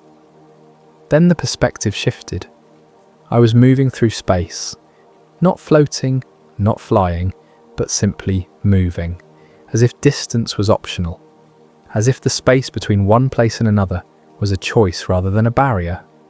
I saw star maps spread out before me, like a navigation chart, constellations I didn't recognize, binary stars orbiting each other in tight spirals, nebulae forming new suns in clouds of dust and gas. Planets appeared, one by one, like images being shuffled through my mind.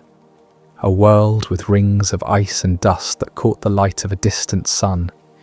A moon covered in cracks, frozen water welling up from below to create temporary oceans before freezing again. A gas giant with storms that had raged for millennia, large enough to swallow Earth whole. And everywhere, that same rhythmic pulse, the breathing hum that had followed me since the blackout. But here in this dream or vision, or whatever it was, I could hear variations. Harmonics, as if the signal I'd been hearing was just one voice in a vast choir, all singing different parts of the same endless song. The scene changed again. I was in a corridor, metal walls, smooth and seamless like the sphere, stretching endlessly in both directions. But these walls were alive with light.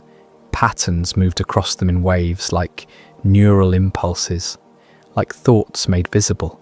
The walls reflected not the present, but possibilities, potential futures branching out in infinite directions. In one reflection, I saw myself walking, but I was decades older, my hair grey, my face lined with age. In another, I was a child, young and innocent, untouched by what was to come. In a third, I was someone else entirely. Different features, different body, same consciousness, looking out through different eyes. The reflections multiplied, showing me versions of myself that might have been could have been, would be, in timelines I couldn't navigate. At the end of the corridor was a door, and beyond the door, I somehow knew, was an answer. Not the answer to a specific question, but the answer. The fundamental truth that made everything else make sense, the key that unlocked all mysteries. I walked forward, drawn by certainty that had no rational basis. The humming grew louder, more insistent, building to a crescendo that felt like pressure behind my eyes. I reached the door, or maybe the door reached me. Space folded, and suddenly I was standing before it. But it wasn't a door. It was the sphere, but massive now, planet-sized, hanging in empty space against a backdrop of stars. And as I watched, unable to look away, it began to split open like an iris, revealing an interior that swallowed light. The opening expanded, showing me darkness so complete it felt alive, an emptiness so profound it had presence, like staring into the void between galaxies, but knowing that the void was staring back with ancient, patient awareness.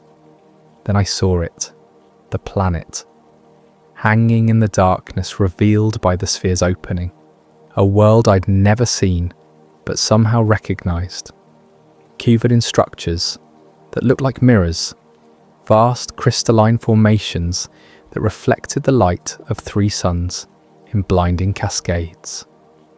Cities that were more like geometric concepts than buildings, architecture that existed in multiple dimensions simultaneously.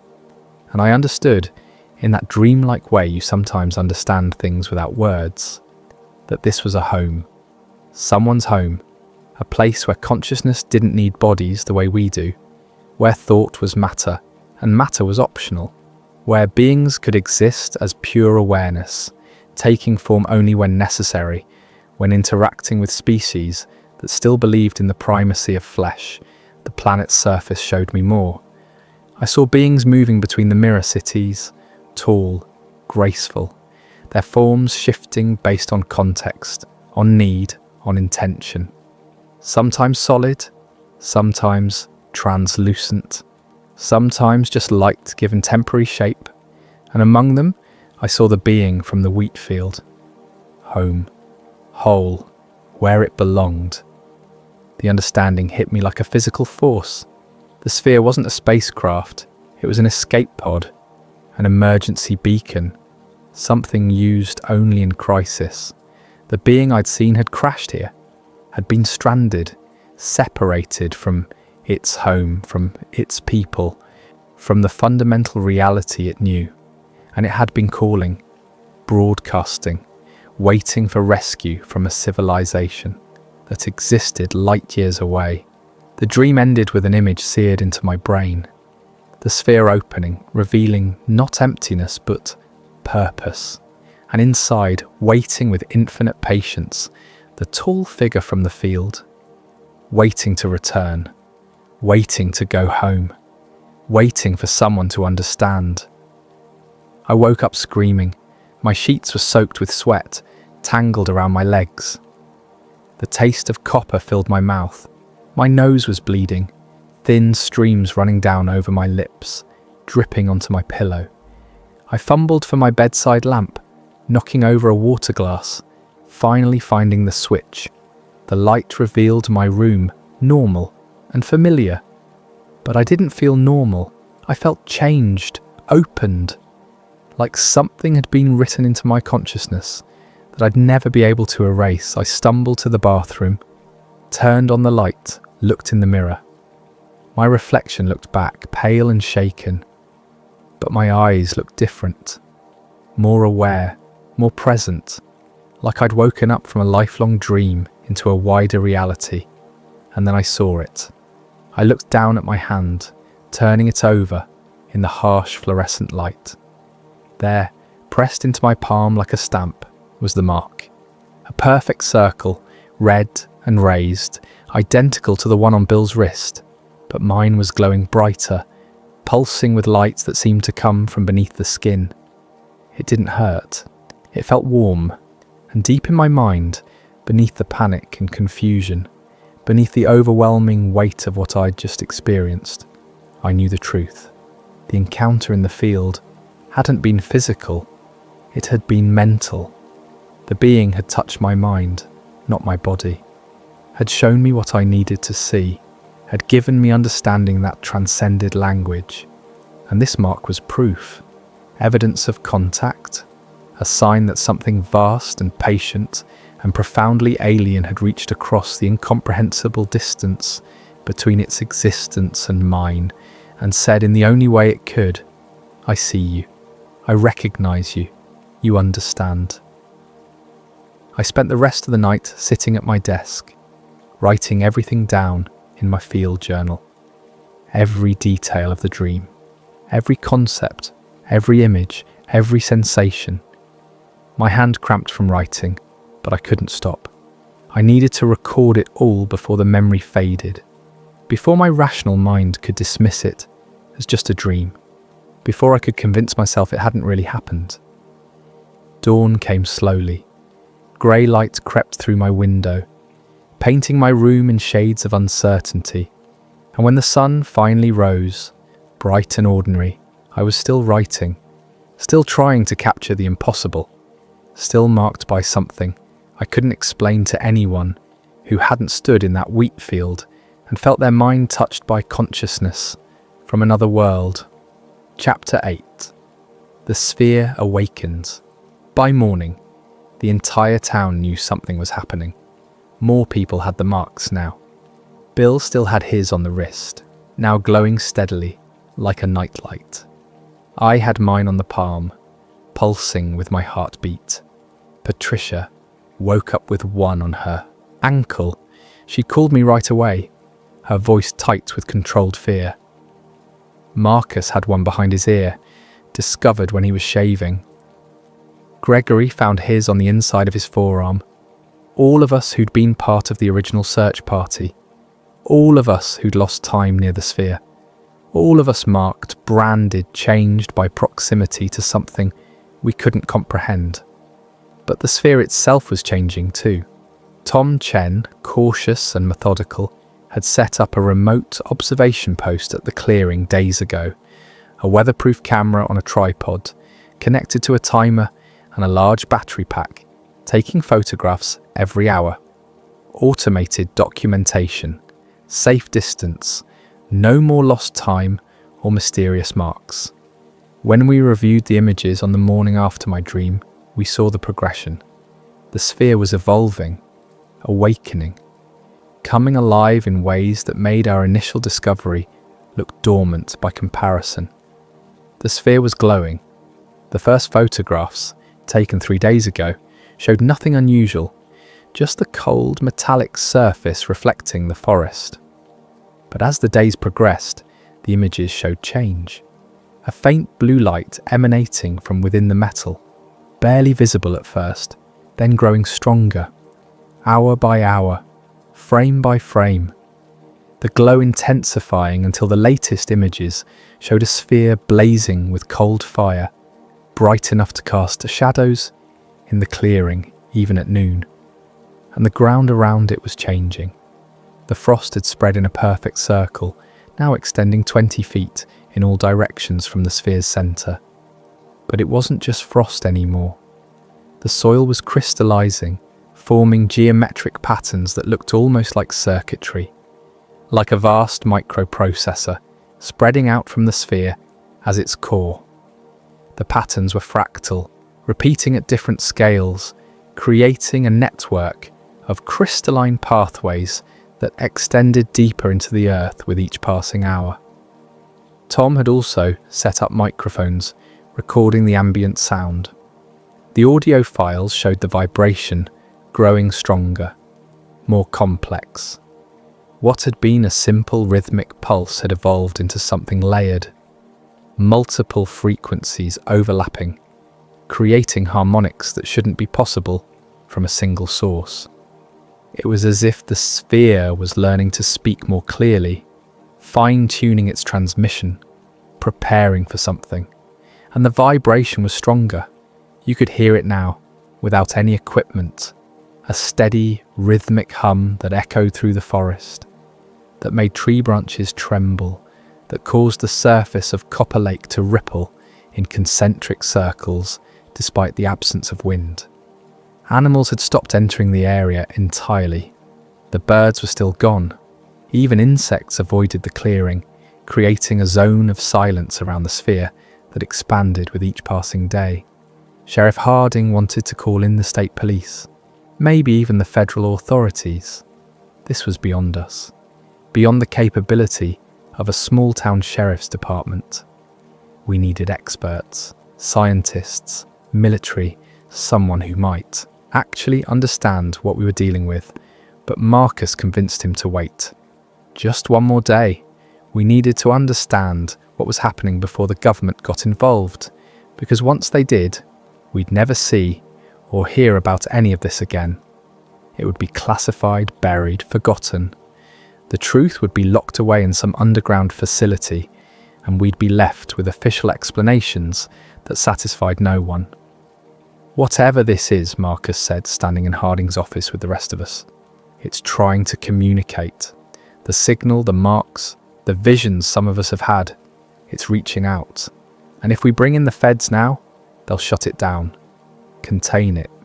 We might never know what it was trying to say. Harding didn't like it.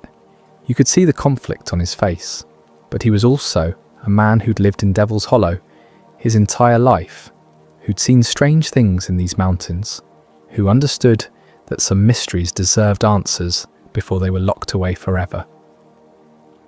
24 hours, he said finally. One day. Then I'm making calls. That night, Bill collapsed. He was at home, sitting down to dinner with his wife Sarah, when he simply fell forward, unconscious, his face barely missing his plate. Sarah screamed, caught him before he hit the floor, called for an ambulance that couldn't possibly arrive in time. The mark on his wrist was glowing bright blue, brighter than it had ever been, pulsing in rhythm with his heartbeat. The light was strong enough to see through his skin, illuminating the bones of his arm like an X-ray, showing the network of veins and arteries carrying marked blood through his body. Sarah's next-door neighbour, a retired nurse named Helen Foster, came running at the sound of the screams. Together, they got Bill onto the floor, checked his breathing, his pulse. Both were steady. He wasn't dying, he was just absent, like his mind had gone somewhere else while his body waited for it to return. Leonard Marshall arrived within minutes, his medical bag in hand, moving with the quick efficiency of a man who'd handled countless emergencies over 4 decades of small-town practice. He examined Bill, checked his vitals, shone a light in his unresponsive eyes. Physically, he's fine, Leonard said, confusion evident in his voice. Heart rate normal, breathing normal, no signs of stroke or seizure. He's just not here.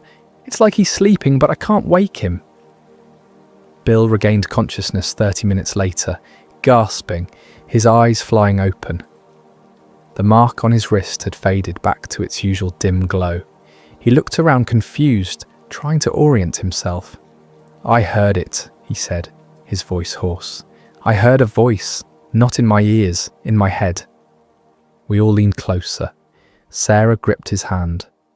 Leonard listened with the careful attention of a physician cataloguing symptoms he didn't understand. What did it say? Harding asked. Bill closed his eyes, trying to recapture the memory.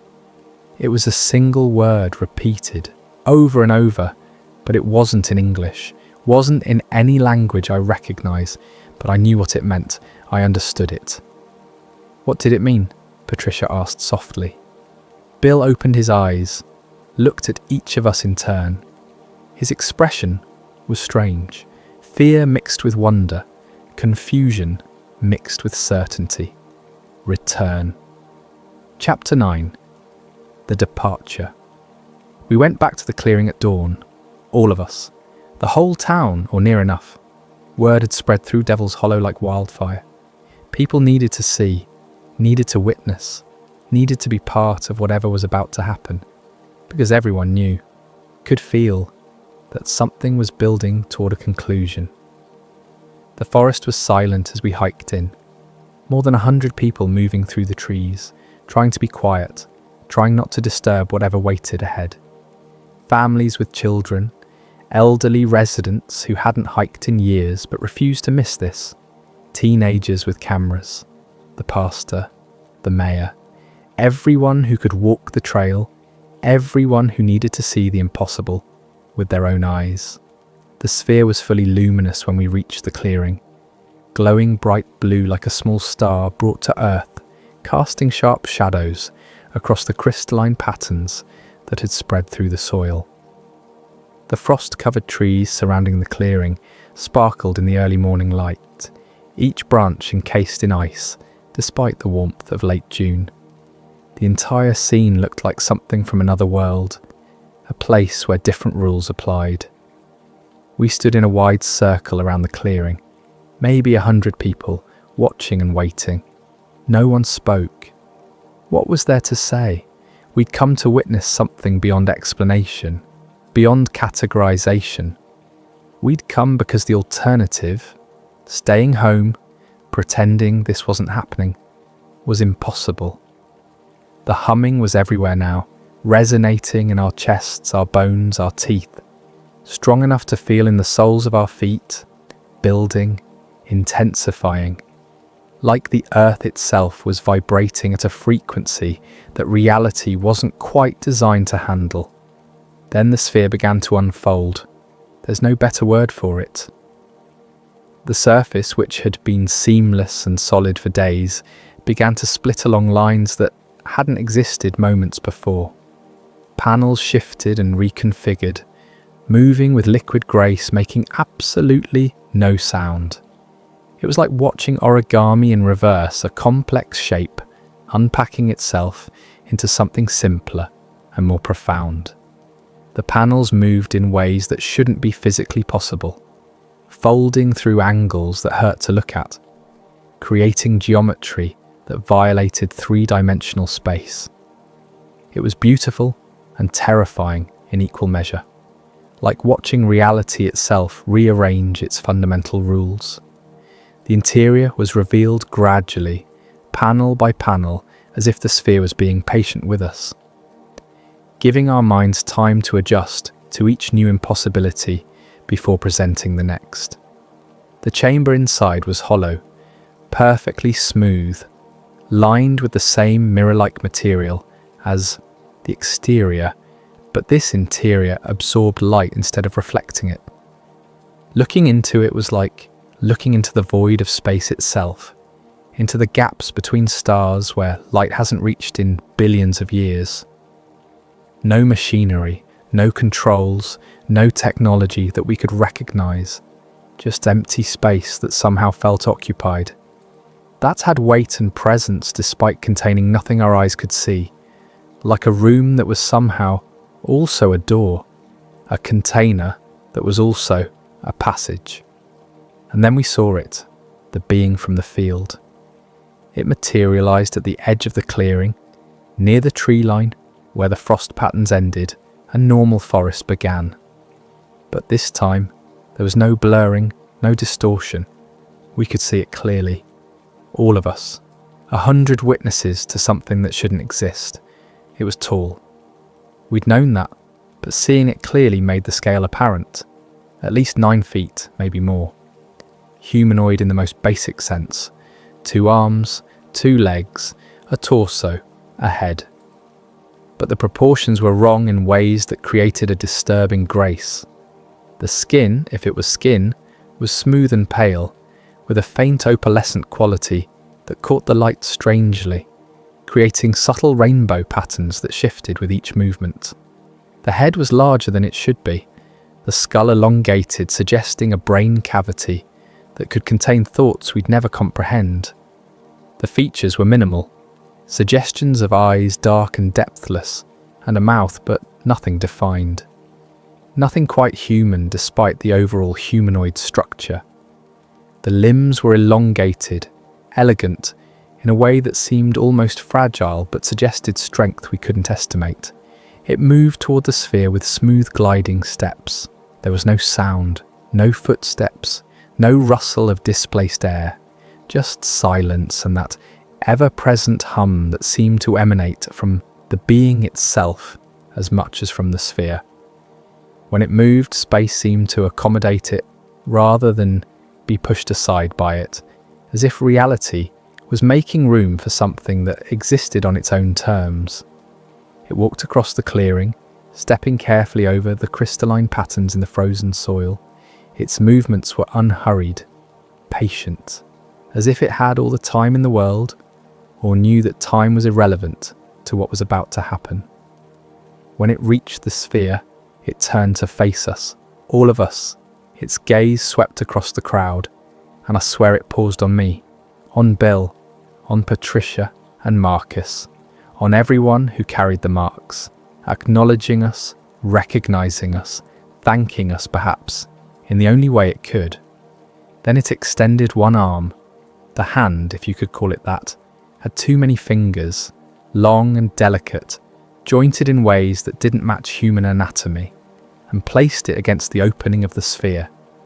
The glow intensified, becoming almost blinding, and in that moment I understood. We all understood.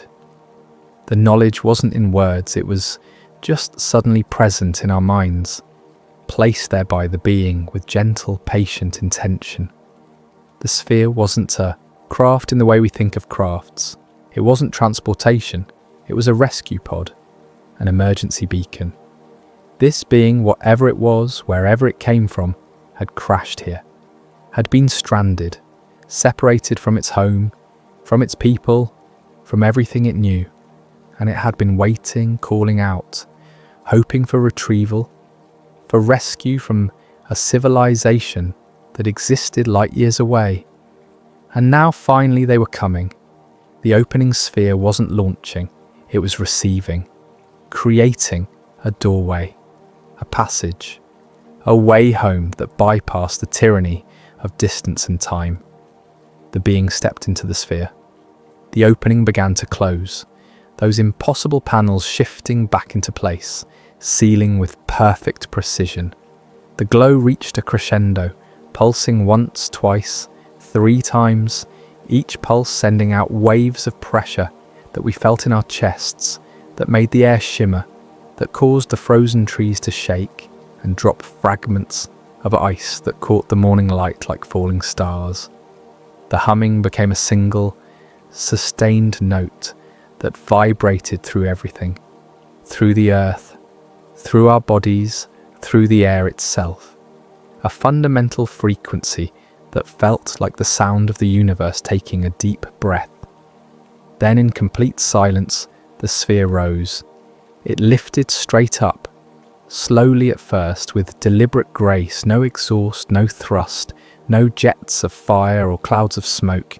It simply ascended, defying gravity with the same patient insistence it had shown since arriving.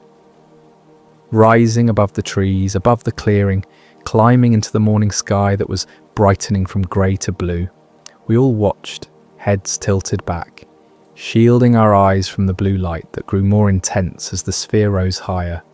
Some people were crying, some were praying, some just watched in stunned silence, trying to imprint every detail in their memories, knowing they'd spend the rest of their lives trying to explain this moment to people who would never believe them. The sphere climbed faster now, accelerating smoothly, leaving behind a trail of distorted air that bent the light passing through it, higher and higher until it was just a point of light against the morning sky, indistinguishable from the stars that were fading with the dawn. And then it was gone. Just gone. No flash, no explosion, no sound. It simply stopped being there, as if it had stepped through a door in space and closed the door behind it. The silence afterward was profound. We stood there, 100 people, in a frozen clearing, trying to process what we'd just witnessed, trying to understand what it meant, trying to accept that we'd just watched someone go home, back to a place we could barely imagine, in a way that rewrote everything we thought we knew about the universe. In the clearing, all that remained was a perfect circle of scorched earth, still glowing faintly with a residual heat. The crystalline patterns had melted, leaving behind glass-like formations that reflected the morning light in rainbow cascades. The frozen trees were already beginning to thaw, water dripping from branches like tears. The sphere was gone, the being was gone, but the evidence remained, burned into the earth and into our memories. We stood there for a long time. No one wanted to be the first to leave. No one wanted to walk away from this place, where the impossible had become real, where we'd witnessed something that would define the rest of our lives. Eventually, slowly, people began to drift back toward town, speaking in hushed voices, holding hands, processing, grieving in a strange way, for the end of an encounter we'd barely begun to understand. Chapter 10. The government arrives. They came within hours, black SUVs with government plates, unmarked trucks with serious-looking people in suits who didn't introduce themselves or show credentials. They moved through Devil's Hollow with military precision, polite but firm, asking questions and confiscating evidence. I was in my room when they came for me. 2 men in dark suits and sunglasses, the kind of men who looked like they'd stepped out of a Cold War spy novel. They knocked once, then entered without waiting for permission. Professional, thorough, intimidating in a way that was clearly intentional. "Alex Rivers?" the taller one asked, though it wasn't really a question. He already knew who I was. "We need you to come with us. Just a few questions about recent events." They interviewed me in a makeshift command centre they'd set up in the high school gymnasium. Long tables covered with equipment, computers, recording devices, a dozen people working with focused intensity. They separated us, the search party members, made sure we couldn't coordinate stories, standard interrogation technique. The interview was polite, professional, but there was steel underneath the courtesy. They asked about the sphere, the clearing, the missing time, the marks on our skin. They photographed my palm, taking dozens of images of the circular mark from different angles, with different lighting. They took blood samples, skin samples, asked me to describe everything I'd experienced, then asked me to describe it again, looking for inconsistencies. Every photograph we'd taken was collected, every tape recording, every note. Tom's observation equipment was seized, loaded into trucks with remarkable efficiency. Patricia's camera was taken, film and all. Marcus's radio recordings disappeared into black cases with classified labels. They went through our homes with polite determination, removing anything that could serve as evidence. The official statement came 2 days later, released through the sheriff's office, but clearly written by someone in Washington. A weather satellite had malfunctioned, fell from orbit. The debris field had been contained and removed. The electrical interference was a result of the satellite's power core, experimental technology that had unexpectedly created localized electromagnetic effects. Everything was under control, nothing to worry about. Please remain calm and go about your normal lives. The statement explained everything and explained nothing. Weather satellites didn't create perfect spheres, didn't generate mathematical patterns on every radio frequency, didn't leave marks on people's skin, didn't ascend back into space in complete silence.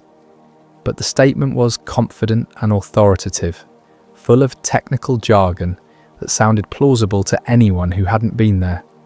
Sheriff Harding stood on the steps of the town hall and read the statement in a flat, tired voice. A crowd had gathered, maybe 300 people, all the witnesses and their families, and anyone else in town who'd heard the stories. When Harding finished, he looked out at the assembled crowd. His jaw tightened. Then he said something off script, something that probably got him in trouble with the men in dark suits. "You all know what you saw. Don't let anyone tell you different." Then he folded the statement, put it in his pocket, and went back inside. The men in suits followed him, their expressions unreadable behind their sunglasses. The crowd dispersed slowly, people talking in low voices, sharing looks that said, "We all know the truth, even if we're not supposed to say it." We all went home. What else could we do? The government had spoken. The truth had been decided. Official reality had been established. And we were just people in a small town who'd witnessed something that officially never happened. We had our memories, we had our marks, we had each other. But we had no proof, no evidence, no way to make anyone believe us, except we knew we remembered. And the marks never faded. Epilogue. 20 years later. 20 years. That's how long it's been since the night everything went silent. Devil's Hollow hasn't changed much. Still the same population. Give or take a few families who moved away and a few who moved in.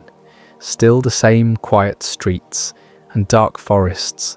Still the same mountains standing watch over the valley. But the people here carry a secret, a shared knowledge that bonds us in ways that outsiders can't understand. I still live here. Never finished my geology degree. Didn't see the point somehow. After you've seen proof that reality is larger and stranger than any textbook can capture. After you've had your mind touched by consciousness from another world, studying rock formations seems small, limited. I came back from college after that summer and never left again. I run the hardware store now. Took it over when the previous owner retired. It's a quiet life, simple. I sell nails and hammers and paint. I help people fix their plumbing. I give advice on home repairs. It's honest work, grounding, real, and it keeps me in Devil's Hollow, in the place where everything changed. But the mark on my palm never faded. It's still there, a faint circle that most people probably wouldn't notice unless I pointed it out. Bill still has his on, the wrist. Patricia's is still visible on her ankle. Marcus's is behind his ear, hidden by his hair. Gregory passed away 5 years ago. A stroke, sudden and fatal. But I saw his mark at the funeral. Still visible on his forearm, even in death. Permanent, indelible. Proof of contact that outlasted the man who carried it. We don't talk about it much. Don't need to. We know. We see each other around town, share a look, a nod, an understanding that needs no words. We're the marked ones, the witnesses, the people who stood in that clearing and watched someone go home. The mark does something strange. It pulses, just faintly, a warmth that comes and goes. I've noticed it happens before storms, big weather systems rolling in from the west. The mark warms up about 6 hours before the first clouds arrive. It's uncanny, reliable, better than any weather report. Patricia says hers does the same thing. We've never found an explanation.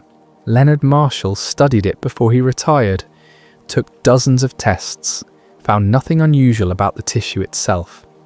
But the mark remains, and it pulses, and it knows when storms are coming with perfect accuracy.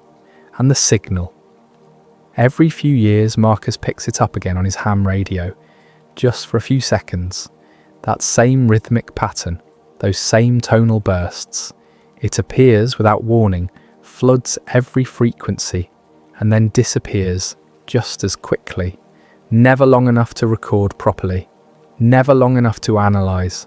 Just a brief greeting from something vast and distant, a reminder that we're remembered. The last time was 3 months ago, middle of the night. I woke up from a sound sleep, my mark pulsing warm against my palm. The phone was ringing, Marcus calling me immediately, his voice shaking with excitement. "It's back," he said, "just for 10 seconds. But it was there, the same pattern, exactly the same. I drove to his garage. We sat there together, headphones on, listening to the recording he'd managed to capture. 10 seconds of that mathematical precision, that patient signal. 10 seconds of contact with something that existed light years away, but still somehow remembered a small town in Wyoming where they'd found help. We don't know what it means, don't know if it's a message, a greeting, a warning, or just cosmic noise that happens to sound meaningful to people who want to believe.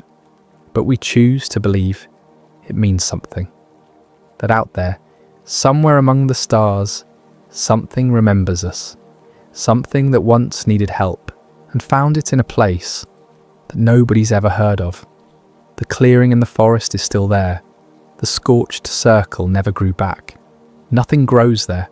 The soil is permanently altered, crystallized in geometric patterns that erosion can't touch. Scientists came, real scientists, not the men in suits, and took samples, published papers about unusual silicon formations and unexplained crystalline structures. But they never knew what caused it, never knew what they were really looking at. Sometimes late at night, you can still hear a faint humming if you stand in the exact center of that scorched circle. Or maybe that's just in our heads. Hard to say. Memory and experience blur after 20 years. But I've been out there, stood in that spot where the sphere used to sit, and I swear I can feel it. That patient vibration. That fundamental frequency, like an echo that never quite fades. Tom Chen passed away 5 years ago. Heart attack. Patricia found him in his garage, surrounded by papers covered in equations, trying to decode the signal one last time. At his funeral, we noticed he'd written something on the last page of his notebook, underlined 3 times with a shaking hand. They are still listening. I think about that a lot, about the being we saw, about the sphere and the lost time and the marks that never fade, about what it means to be remembered by something that exists beyond our understanding of reality. It's humbling, terrifying, and strangely comforting all at once. Because if that sphere was a rescue pod, if that being was stranded and waiting for retrieval, then the signal we keep hearing means something important. It means whatever sent that sphere succeeded. It means they made it home. It means they remember where they found help. It means that in a vast, cold universe, full of impossible distances and fundamental isolation, connection is possible. Understanding is possible. Help is possible. And sometimes, on clear nights when the stars are bright and the forest is quiet, I stand on my porch and look up at the sky. I think about that tall, elegant being stepping into the sphere, about the silent ascent into the dawn, about worlds with mirror-covered surfaces and skies that swirl with mathematical precision, about consciousness that doesn't need bodies, about civilizations that measure time in scales we can't comprehend. And I wonder, if they're still listening, what are they listening for? What are they waiting to hear? Are they watching us, this small town in Wyoming that once sheltered something from beyond our world? Are we being observed by patient awareness that exists light years away? I don't have answers. None of us do. But we have the marks, we have the memories, we have the signal that returns like a ghost reminding us that we were part of something larger than ourselves. We were witnesses to contact, to understanding, to a moment when the vast distance between one form of consciousness and another collapsed. And for just a brief time, we were not alone. If that was a rescue, then whatever sent it is still out there, still watching, still listening, and maybe, just maybe, still grateful to the people of Devil's Hollow who looked up at the impossible and chose not to look away. The question is, what happens when they decide to visit again? I guess we'll find out. Until then, we wait, we listen, and we remember the night everything went silent, and what came after. Because some stories don't end.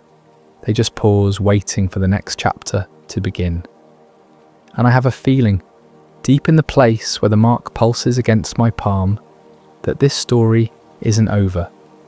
that the chapter we witnessed was just the beginning. That someday, maybe tomorrow, maybe in 100 years, something will return to Devil's Hollow. Something will remember us. Something will come back. And when it does, we'll be ready. We'll be watching. We'll be waiting. Because once you've been marked by the stars, once you've had your mind touched by consciousness from another world, you never really stop watching the sky. You never really stop listening for that patient signal. You never really forget what it felt like to stand in the presence of something vast and ancient and fundamentally alien and feel recognized. The marks never fade, the memories never dim, and the story never really ends. It just waits, like we wait, like they wait, until the next chapter begins.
There exists a window of time that almost no one observes, not because it's hidden, but because observation requires consciousness, and consciousness requires witnesses.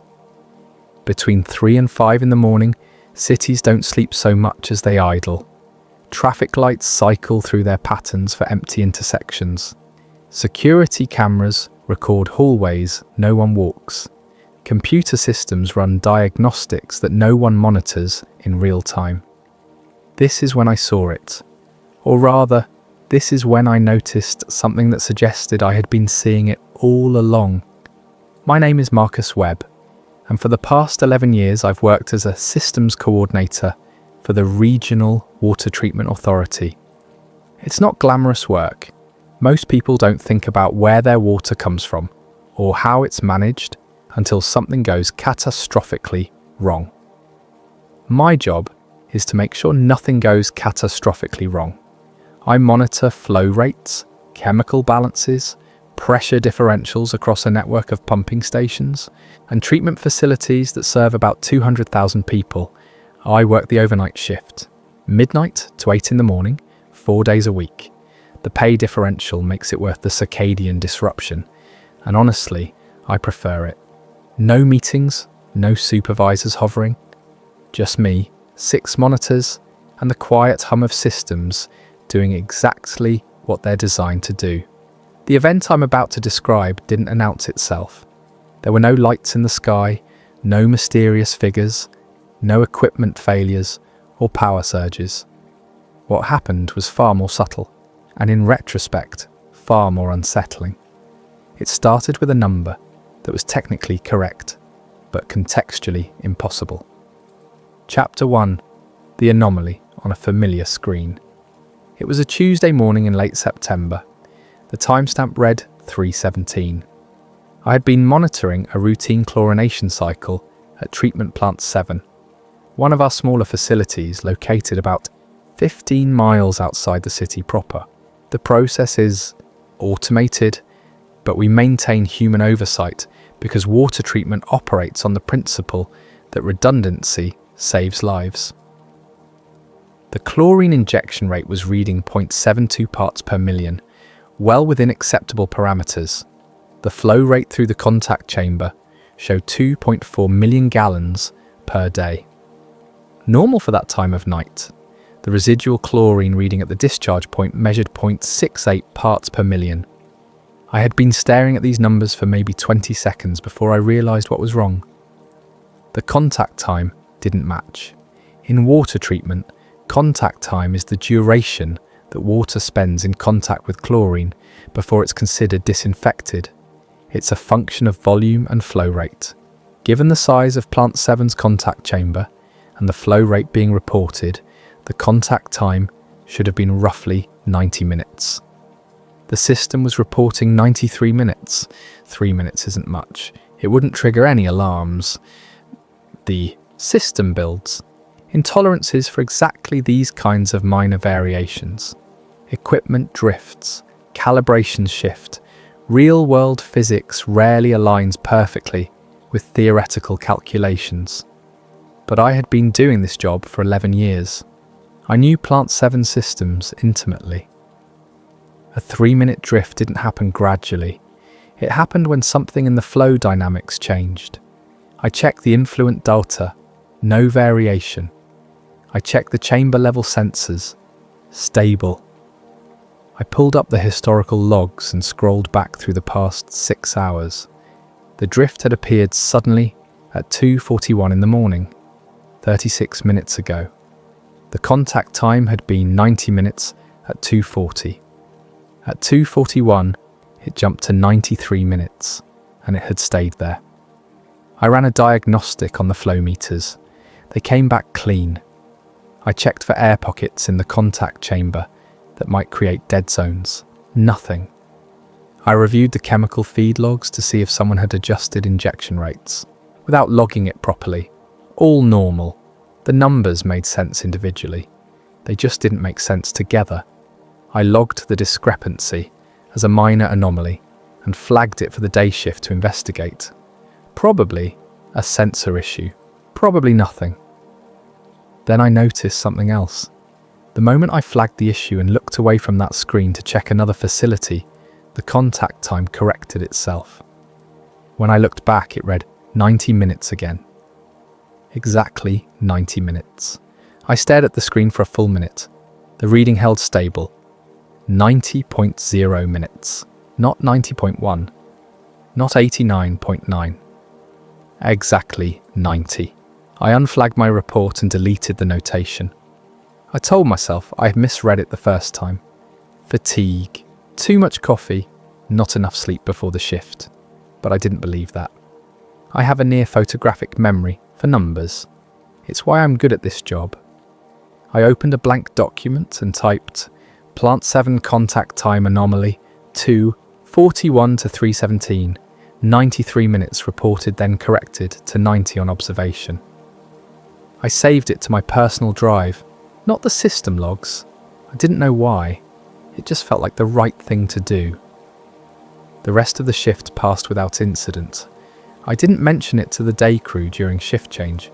What would I even say? I saw a number that changed when I stopped looking at it. They'd think I was losing it. I drove home as the sun came up, went to bed, and slept poorly. Chapter 2. Corroboration without communication. 3 nights later, I was back on shift. Different day of the week, same time window. I had almost convinced myself the contact time thing had been exactly what I'd told myself it was. Misread data, tired eyes, coincidental timing. Then the temperature readings started drifting. Plant 7 again. This time, it was the raw water intake temperature. Our sensors monitor the temperature of incoming water because it affects chemical, dosing rates, and biological activity. The intake pulls from a reservoir that maintains fairly stable temperatures, especially at depth. At 2:39 in the morning, the intake temperature read 54.2 degrees Fahrenheit. Standard for that time of year. At 2:43 it read 54.7. At 2:47 it was at 55.1. A 9/10 degree rise in 8 minutes. That doesn't happen. Water temperature changes slowly. Even if there were a thermal layer mixing event in the reservoir, we'd see gradual fluctuation, not a steady linear increase. I checked the outflow temperature from the treatment process. It had risen proportionally. I checked the ambient air temperature at the facility. It had actually dropped slightly. I checked weather data for the area. Clear skies, no wind, no atmospheric anomalies. The temperature continued to climb. 55.3, 55.6, 55.8. I was reaching for the phone to call the facility maintenance line when the increase stopped. The reading held at 56.0 degrees. Then over the next 12 minutes, it dropped back to 54.2, exactly where it had started. The rise had been 0.1 degrees per minute. The decline was 0.15 degrees per minute, almost like something was testing the system's response time, or measuring its thermal characteristics. I documented it. Personal file again. Same instinct as before. Then I did something I probably shouldn't have. I called Raymond Torres. Raymond works the same shift I do, but he monitors electrical grid distribution for the Regional Power Authority. Different agency, different systems, but we occasionally overlap on infrastructure coordination. We'd grabbed coffee a few times. He was solid, rational, not prone to jumping to conclusions. I didn't tell him what I'd seen. I just asked him a hypothetical. Ray, if you saw system behavior that was technically within parameters, but contextually weird, would you report it? There was a long pause. Then, what kind of weird? The kind where nothing is actually wrong, but the numbers don't tell the story they should. Another pause. You seeing something? Maybe. You? He was quiet for maybe 15 seconds. Then, yeah, Tuesday night. Voltage phase imbalances on a distribution substation. Not enough to trigger alerts, but enough to notice. Came and went over about 40 minutes. I checked everything. Equipment's fine. Load patterns were normal. It just happened. What time, I asked? Started around 2:30. Resolved by 3:20. My stomach tightened. Which substation? Station 44. Serves the industrial corridor and the East County area. Plant 7 was in the East County area. Did you report it? I asked. I logged it. Got a response saying they'd review it. Haven't heard anything since. When did you log it? Wednesday morning. You? Same. We were both quiet. Then Raymond said, Marcus, what's going on? I don't know, but I think something is paying attention to infrastructure. Paying attention how? That's what I'm trying to figure out. We agreed to keep each other informed if we saw anything else. The conversation ended there. Neither of us wanted to say what we were both thinking. The rest of my shift was quiet. I kept watching Plant 7's data streams, but everything behaved normally. At some point around 5 in the morning, I realised I was hoping for another anomaly. Just to confirm, I wasn't imagining patterns where none existed. Nothing happened. I went home feeling more unsettled than I had after the first incident. Chapter 3. The object that isn't an object. The third occurrence was different. This time I saw something, or rather, I saw the absence of something. It was early October, about 2 weeks after my conversation with Raymond. I had started arriving at work 30 minutes early and staying 30 minutes late, expanding my observation window. I told myself it was due diligence. Really, I was looking for it, whatever it was. At 2:53 in the morning, I stepped outside for air. The operations centre where I work sits on the edge of an industrial park, surrounded by warehouses and light manufacturing facilities. At night, the area is essentially deserted. A few security lights, the occasional truck passing on the frontage road. Nothing else. The sky was clear, new moon, the kind of darkness you don't get in cities. I was looking up, not for any particular reason, just appreciating the stars, when I noticed something odd about the light patterns. There's a cell tower about a quarter mile to the northeast. Red aircraft warning lights blink at the top. I've seen those lights thousands of times.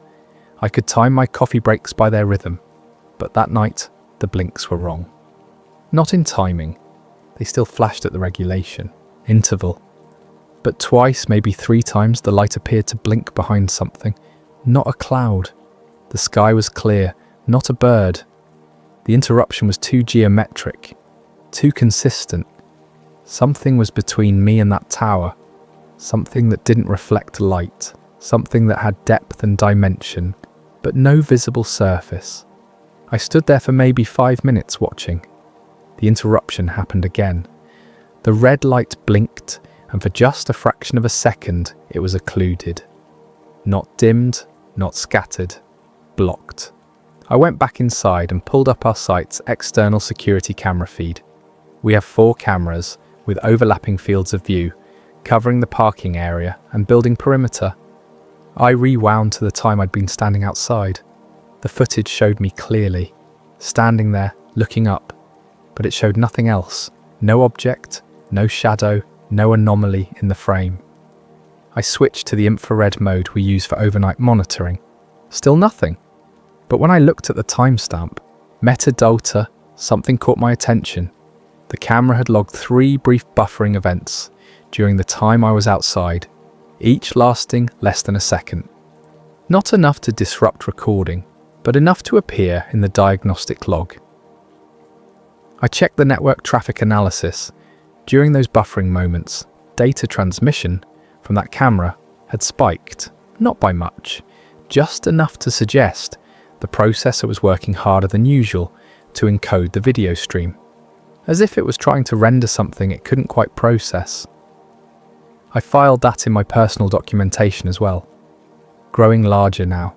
Screenshots, log exports, timestamps.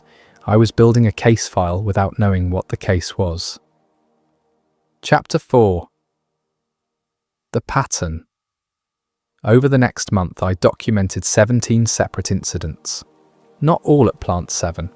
Not all involving the same type of system anomaly, but all sharing certain characteristics. They occurred between 2:30 and 3:45 in the morning. They lasted between 20 and 55 minutes. They involved measurements that were technically accurate, but contextually improbable. They resolved themselves without intervention. They left no permanent evidence in official logs. I created a spreadsheet. Date, time, duration, system affected, type of anomaly, correlation factors. I'm not a data scientist, but I know enough about pattern recognition to see what was emerging. Whatever this was, it operated on a schedule. Not a regular schedule. The incidents didn't happen every night or even every week, but when they did happen, they clustered around specific times. Tuesday and Thursday nights were most common. Weekend incidents were rare, but not unheard of. I cross-referenced this against shift schedules, maintenance logs, and operational patterns. Tuesday and Thursday nights were when we ran reduced staffing. Fewer people monitoring systems, more automation, longer gaps between human observation. It was choosing when to appear, based on when it was least likely to be noticed. But it wasn't trying to hide. If it wanted to avoid detection completely, it could have. Our systems aren't monitored with perfect vigilance. There are gaps, blind spots, times when no one is watching at all. Instead, it was operating in a margin, present enough to be detectable if someone was paying attention, quiet enough to be dismissed as instrumental error if they weren't. That suggested something I didn't want to consider. It wanted to be found, but only by someone who was looking carefully. Raymond had continued reporting his observations. Voltage anomalies, frequency drift, momentary load imbalances, always in the same time window, always resolving without cause. He told me his reports were being acknowledged, but never investigated. The responses were polite and professional. "Thank you for your diligence. We'll monitor the situation." And then nothing. I asked him if he thought we were being ignored. "No," he said. "I think we're being managed." That was somehow worse than being ignored. Chapter 5. The Missed Report. In mid-November, I decided to file an official report, not through my normal supervisory chain, but through the Infrastructure Anomaly Reporting System maintained by the State Utilities Commission.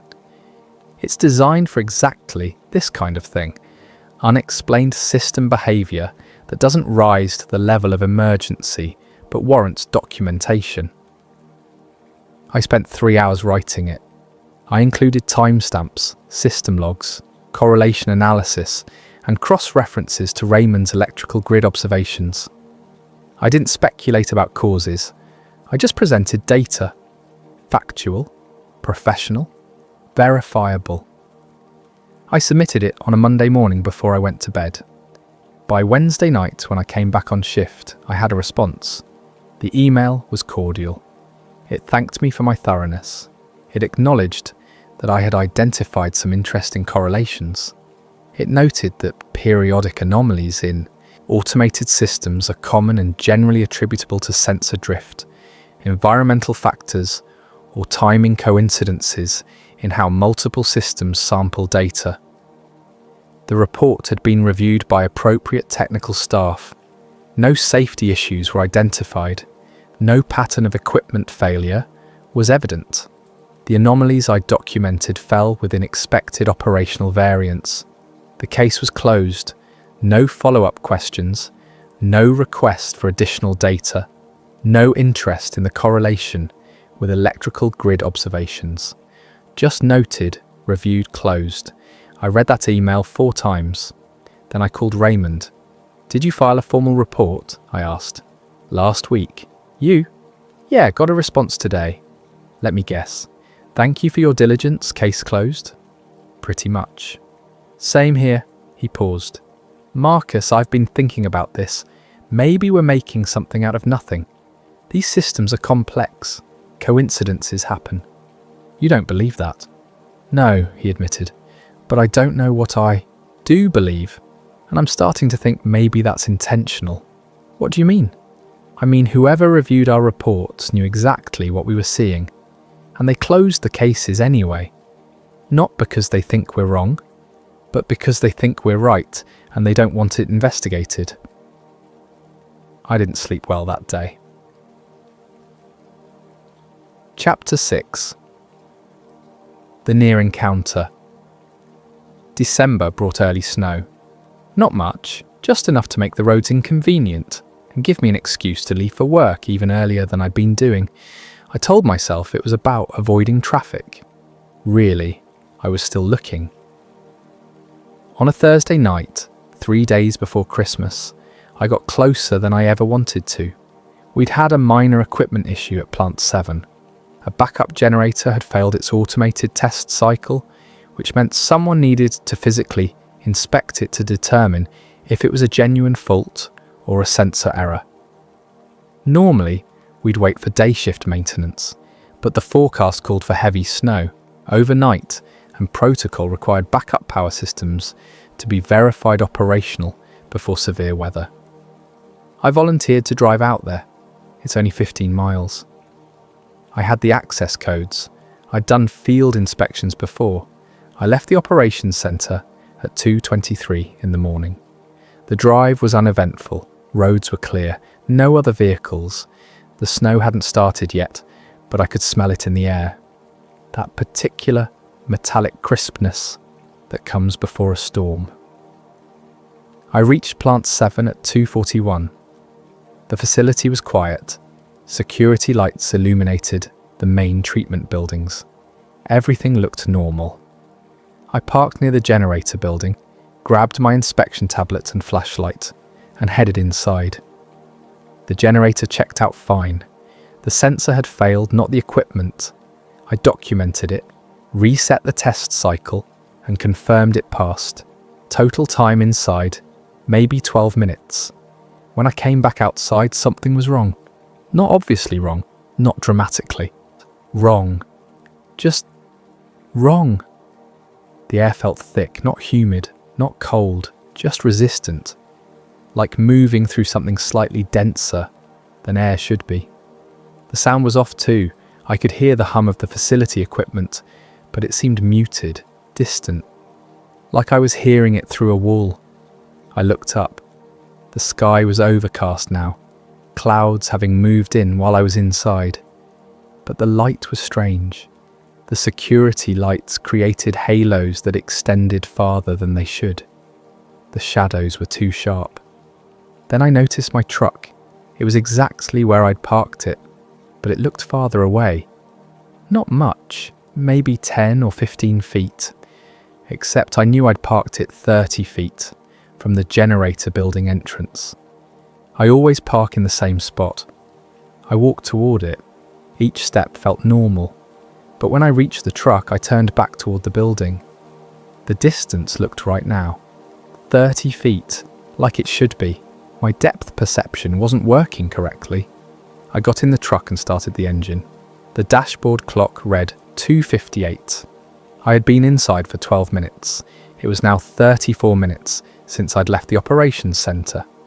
That left 10 minutes unaccounted for. 10 minutes of drive time on a 15-mile route that should take 18 minutes. I sat there trying to make sense of it. Had I driven faster than I realised? Had I lost time inside the building? Was the clock wrong? Then I looked at my phone. It agreed with the truck's clock. 2:58. I checked my inspection tablet.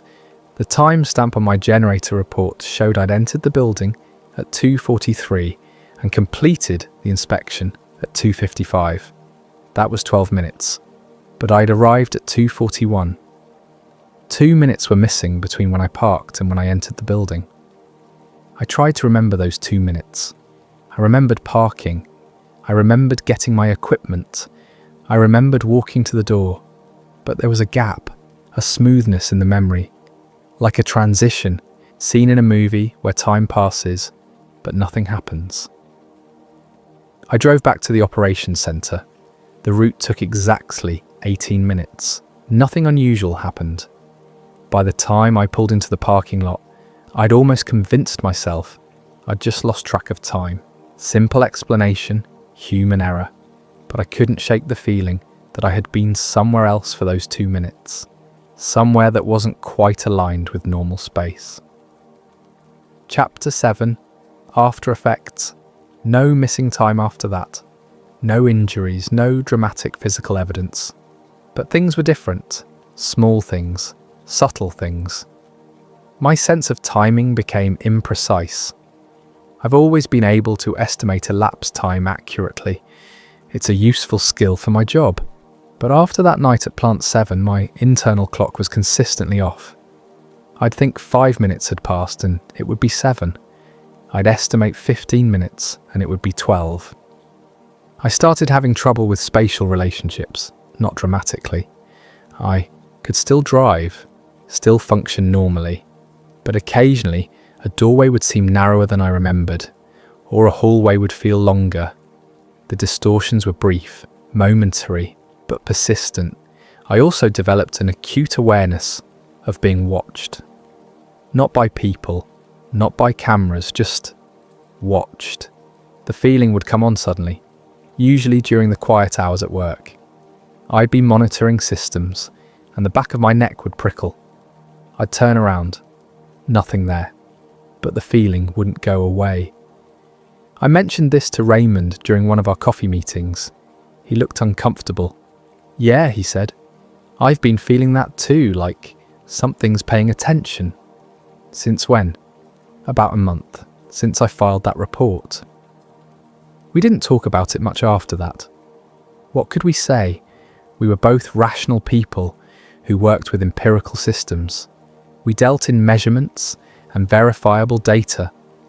Feelings of being watched didn't fit into that framework, but the feeling persisted. I also started noticing patterns in my peripheral vision, quick movements that resolved into nothing when I looked directly, shadows that didn't align with light sources, brief distortions in reflective surfaces. None of it was dramatic enough to document. None of it was clear enough to verify. It existed in that margin between perception and imagination. The most disturbing change was the dreams. I don't normally remember my dreams, but starting in January, I began having the same dream repeatedly. I was standing in the parking lot at Plant 7 looking up. The sky was full of stars, but they were wrong, moving in patterns that stars don't move, and I was aware that something enormous was overhead. Not threatening, just present, observing. In the dream I always felt calm, curious, like I was being shown something important that I couldn't quite understand. I'd wake up with no anxiety, no fear, just a profound sense of having missed something obvious. Chapter 8. Independent Confirmation. In late February I found the forum. I wasn't looking for it. I was researching infrastructure monitoring protocols for work and stumbled across a discussion thread on an engineering message board. The topic was about unexplained sensor anomalies in automated systems. Most of the posts were routine troubleshooting, but one thread caught my attention. Someone with the username GridWatch had posted a detailed description of voltage anomalies they'd observed over several months. The pattern was identical to what Raymond had documented. I created an account and messaged them privately. I didn't give details, just asked if they'd noticed any temporal patterns. They responded within an hour. Tuesday and Thursday nights, 2:30 to 4, you too? We ended up talking for 3 hours. GridWatch was a power systems engineer in Oregon, 600 miles from where I was. Different grid, different utility authority, but the same pattern, same time window, same unexplained resolution. Over the next week, I found 4 more people: a wastewater treatment operator in Nevada, a telecom systems analyst in Colorado, a meteorologist in Idaho who'd noticed atmospheric measurement anomalies, an air traffic controller in Montana who tracked brief radar artifacts. All of them had seen something. All of them had reported it through official channels. All of them had been told essentially the same thing. Interesting observations, no safety concern, case closed. None of them knew each other. None of them had connected their observations to anything larger. Until now. We created a private group. We started sharing data, and the pattern became undeniable. Across 5 states, over 18 months, at least 27 people had documented the same phenomenon. System anomalies that were technically valid, but contextually impossible. Always during low observation hours, always resolving without intervention, always occurring in proximity to critical infrastructure. The most chilling discovery was the geographic pattern. When we plotted the incidents on a map, they formed a rough grid, not random, not clustered in one area, distributed across the western United States in a way that suggested methodical coverage. Something was surveying infrastructure, systematically, comprehensively, and it had been doing so for at least a year and a half, probably longer. We just hadn't noticed until we compared notes. Chapter 9. The theory that explains too much. In March, I developed a working hypothesis. I didn't share it with the group immediately. I wanted to test it against the data first. The hypothesis went like this. What we were observing wasn't visiting Earth, it wasn't arriving or departing. It was already here, had been here, would continue to be here. It existed in the margins of human observation, not hiding, not avoiding detection, simply operating in the spaces between our attention. It interacted with systems, not people. It measured, it tested, it observed, but it didn't interfere beyond what was necessary to gather data. The contact was non-invasive, almost respectful. It triggered anomalies only when they wouldn't cause harm. It resolved them before human operators needed to act. It avoided patterns that would force official acknowledgement. This suggested several disturbing possibilities. First, it understood human systems well enough to know how they were monitored. Second, it had access to operational schedules and staffing patterns. Third, It could predict when anomalies would be dismissed versus investigated. Fourth, it had been doing this long enough to refine its approach. The most unsettling implication was this: the phenomenon wasn't studying our infrastructure to understand our technology. It was studying our infrastructure to understand us, how we organize, how we coordinate, how we respond to anomalies, how we filter information, how we decide what to investigate and what to ignore. It was learning the patterns of human collective behavior by watching how we managed our shared resources. When I finally shared this hypothesis with the group, the response was mixed. Some thought I was overinterpreting. Some thought I wasn't going far enough. But no one could offer a better explanation that fit all the data. The air traffic controller, whose username was Skywatch, raised a question that stuck with me. If it's been here all along, and it's this good at staying in the margins, how many of them are there? And what happens when they're done studying? No one had an answer. Chapter 10. Why it never became a story. You'd think something like this would make headlines. 27 witnesses, documented evidence, multiple jurisdictions, a pattern spanning multiple states. But it didn't. Here's why. No single incident was dramatic. Each anomaly, taken individually, was easily explained. Sensor drift, calibration error, environmental factors, human fatigue. No evidence survived rigorous scrutiny. We had logs and timestamps and correlation analyses, but we didn't have physical proof. No photographs, no video, no material samples. Nothing that couldn't be dismissed as instrumental artifact. No authority denied it strongly enough to raise questions. Our reports were acknowledged, they were reviewed, they were filed. The response was professional, thorough, and completely non-committal.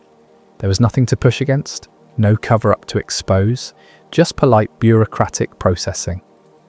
The story died because it was too quiet to fear. It didn't fit the narrative of how contact should happen. No invasion, no communication, no revelation. Just data that didn't quite add up in ways that most people would never notice. I tried talking to a journalist once, met them at a coffee shop, showed them the spreadsheet, the timeline, the geographic distribution. They were interested for about 10 minutes. Then they asked the question that killed it. What do you want people to do with this information? I didn't have an answer because there was nothing to do, no threat to prepare for, no action to take, no demand to make. It was just information about something that was happening. And that wasn't enough. The journalist thanked me for my time and never followed up. Our private group continued documenting incidents. We compared notes, we refined our data, but we stopped trying to convince anyone else. What was the point? We'd learned what we needed to learn. We were being studied, carefully, patiently, by something that had no interest in being known. And the world continued exactly as it had before. Epilogue. Still there. It's late April now. I'm writing this during my shift. 3:32 in the morning. The quiet hours. Plant 7 is running normally. All systems within parameters. Nothing unusual in the logs. But I'm watching, and I know it's there. Not tonight maybe, but soon, Tuesday or Thursday, between 2:30 and 4, something will drift. Some measurement will be technically correct, but contextually impossible. And I'll document it, add it to the file, send it to the group, and nothing will change. The phenomenon is still operating, still measuring, still learning. The incidents haven't stopped. They've just become part of the background, part of what infrastructure does in the hours when no one is watching.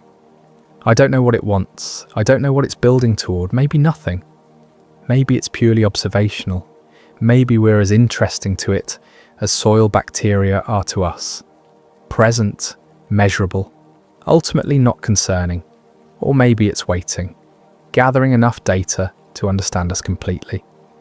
learning our patterns so thoroughly that when it does make itself known, we won't even realize it's happening. The water still flows, the power still runs, the systems still hum along exactly as they're designed to, and somewhere in the margins, in the spaces between human attention, something watches. It's not hiding, it's just patient, and I suspect it's been here much longer than we think. The quiet hours are when the world runs on automation, when cities idle instead of sleep, when critical systems operate without human oversight. It's the perfect time for observation, and I think it knows we know it's there. It just doesn't care if we believe it, because belief isn't required for observation to continue. The numbers tell their story. The patterns persist. The evidence accumulates in private files and abandoned reports. And in the quiet hours, when the world stops watching, we are being watched in return. I don't know how this ends. I don't know if it ends. I just know that whatever is out there operates on timescales we can't imagine. And what seems like an 18-month study to us might be the briefest glance to them.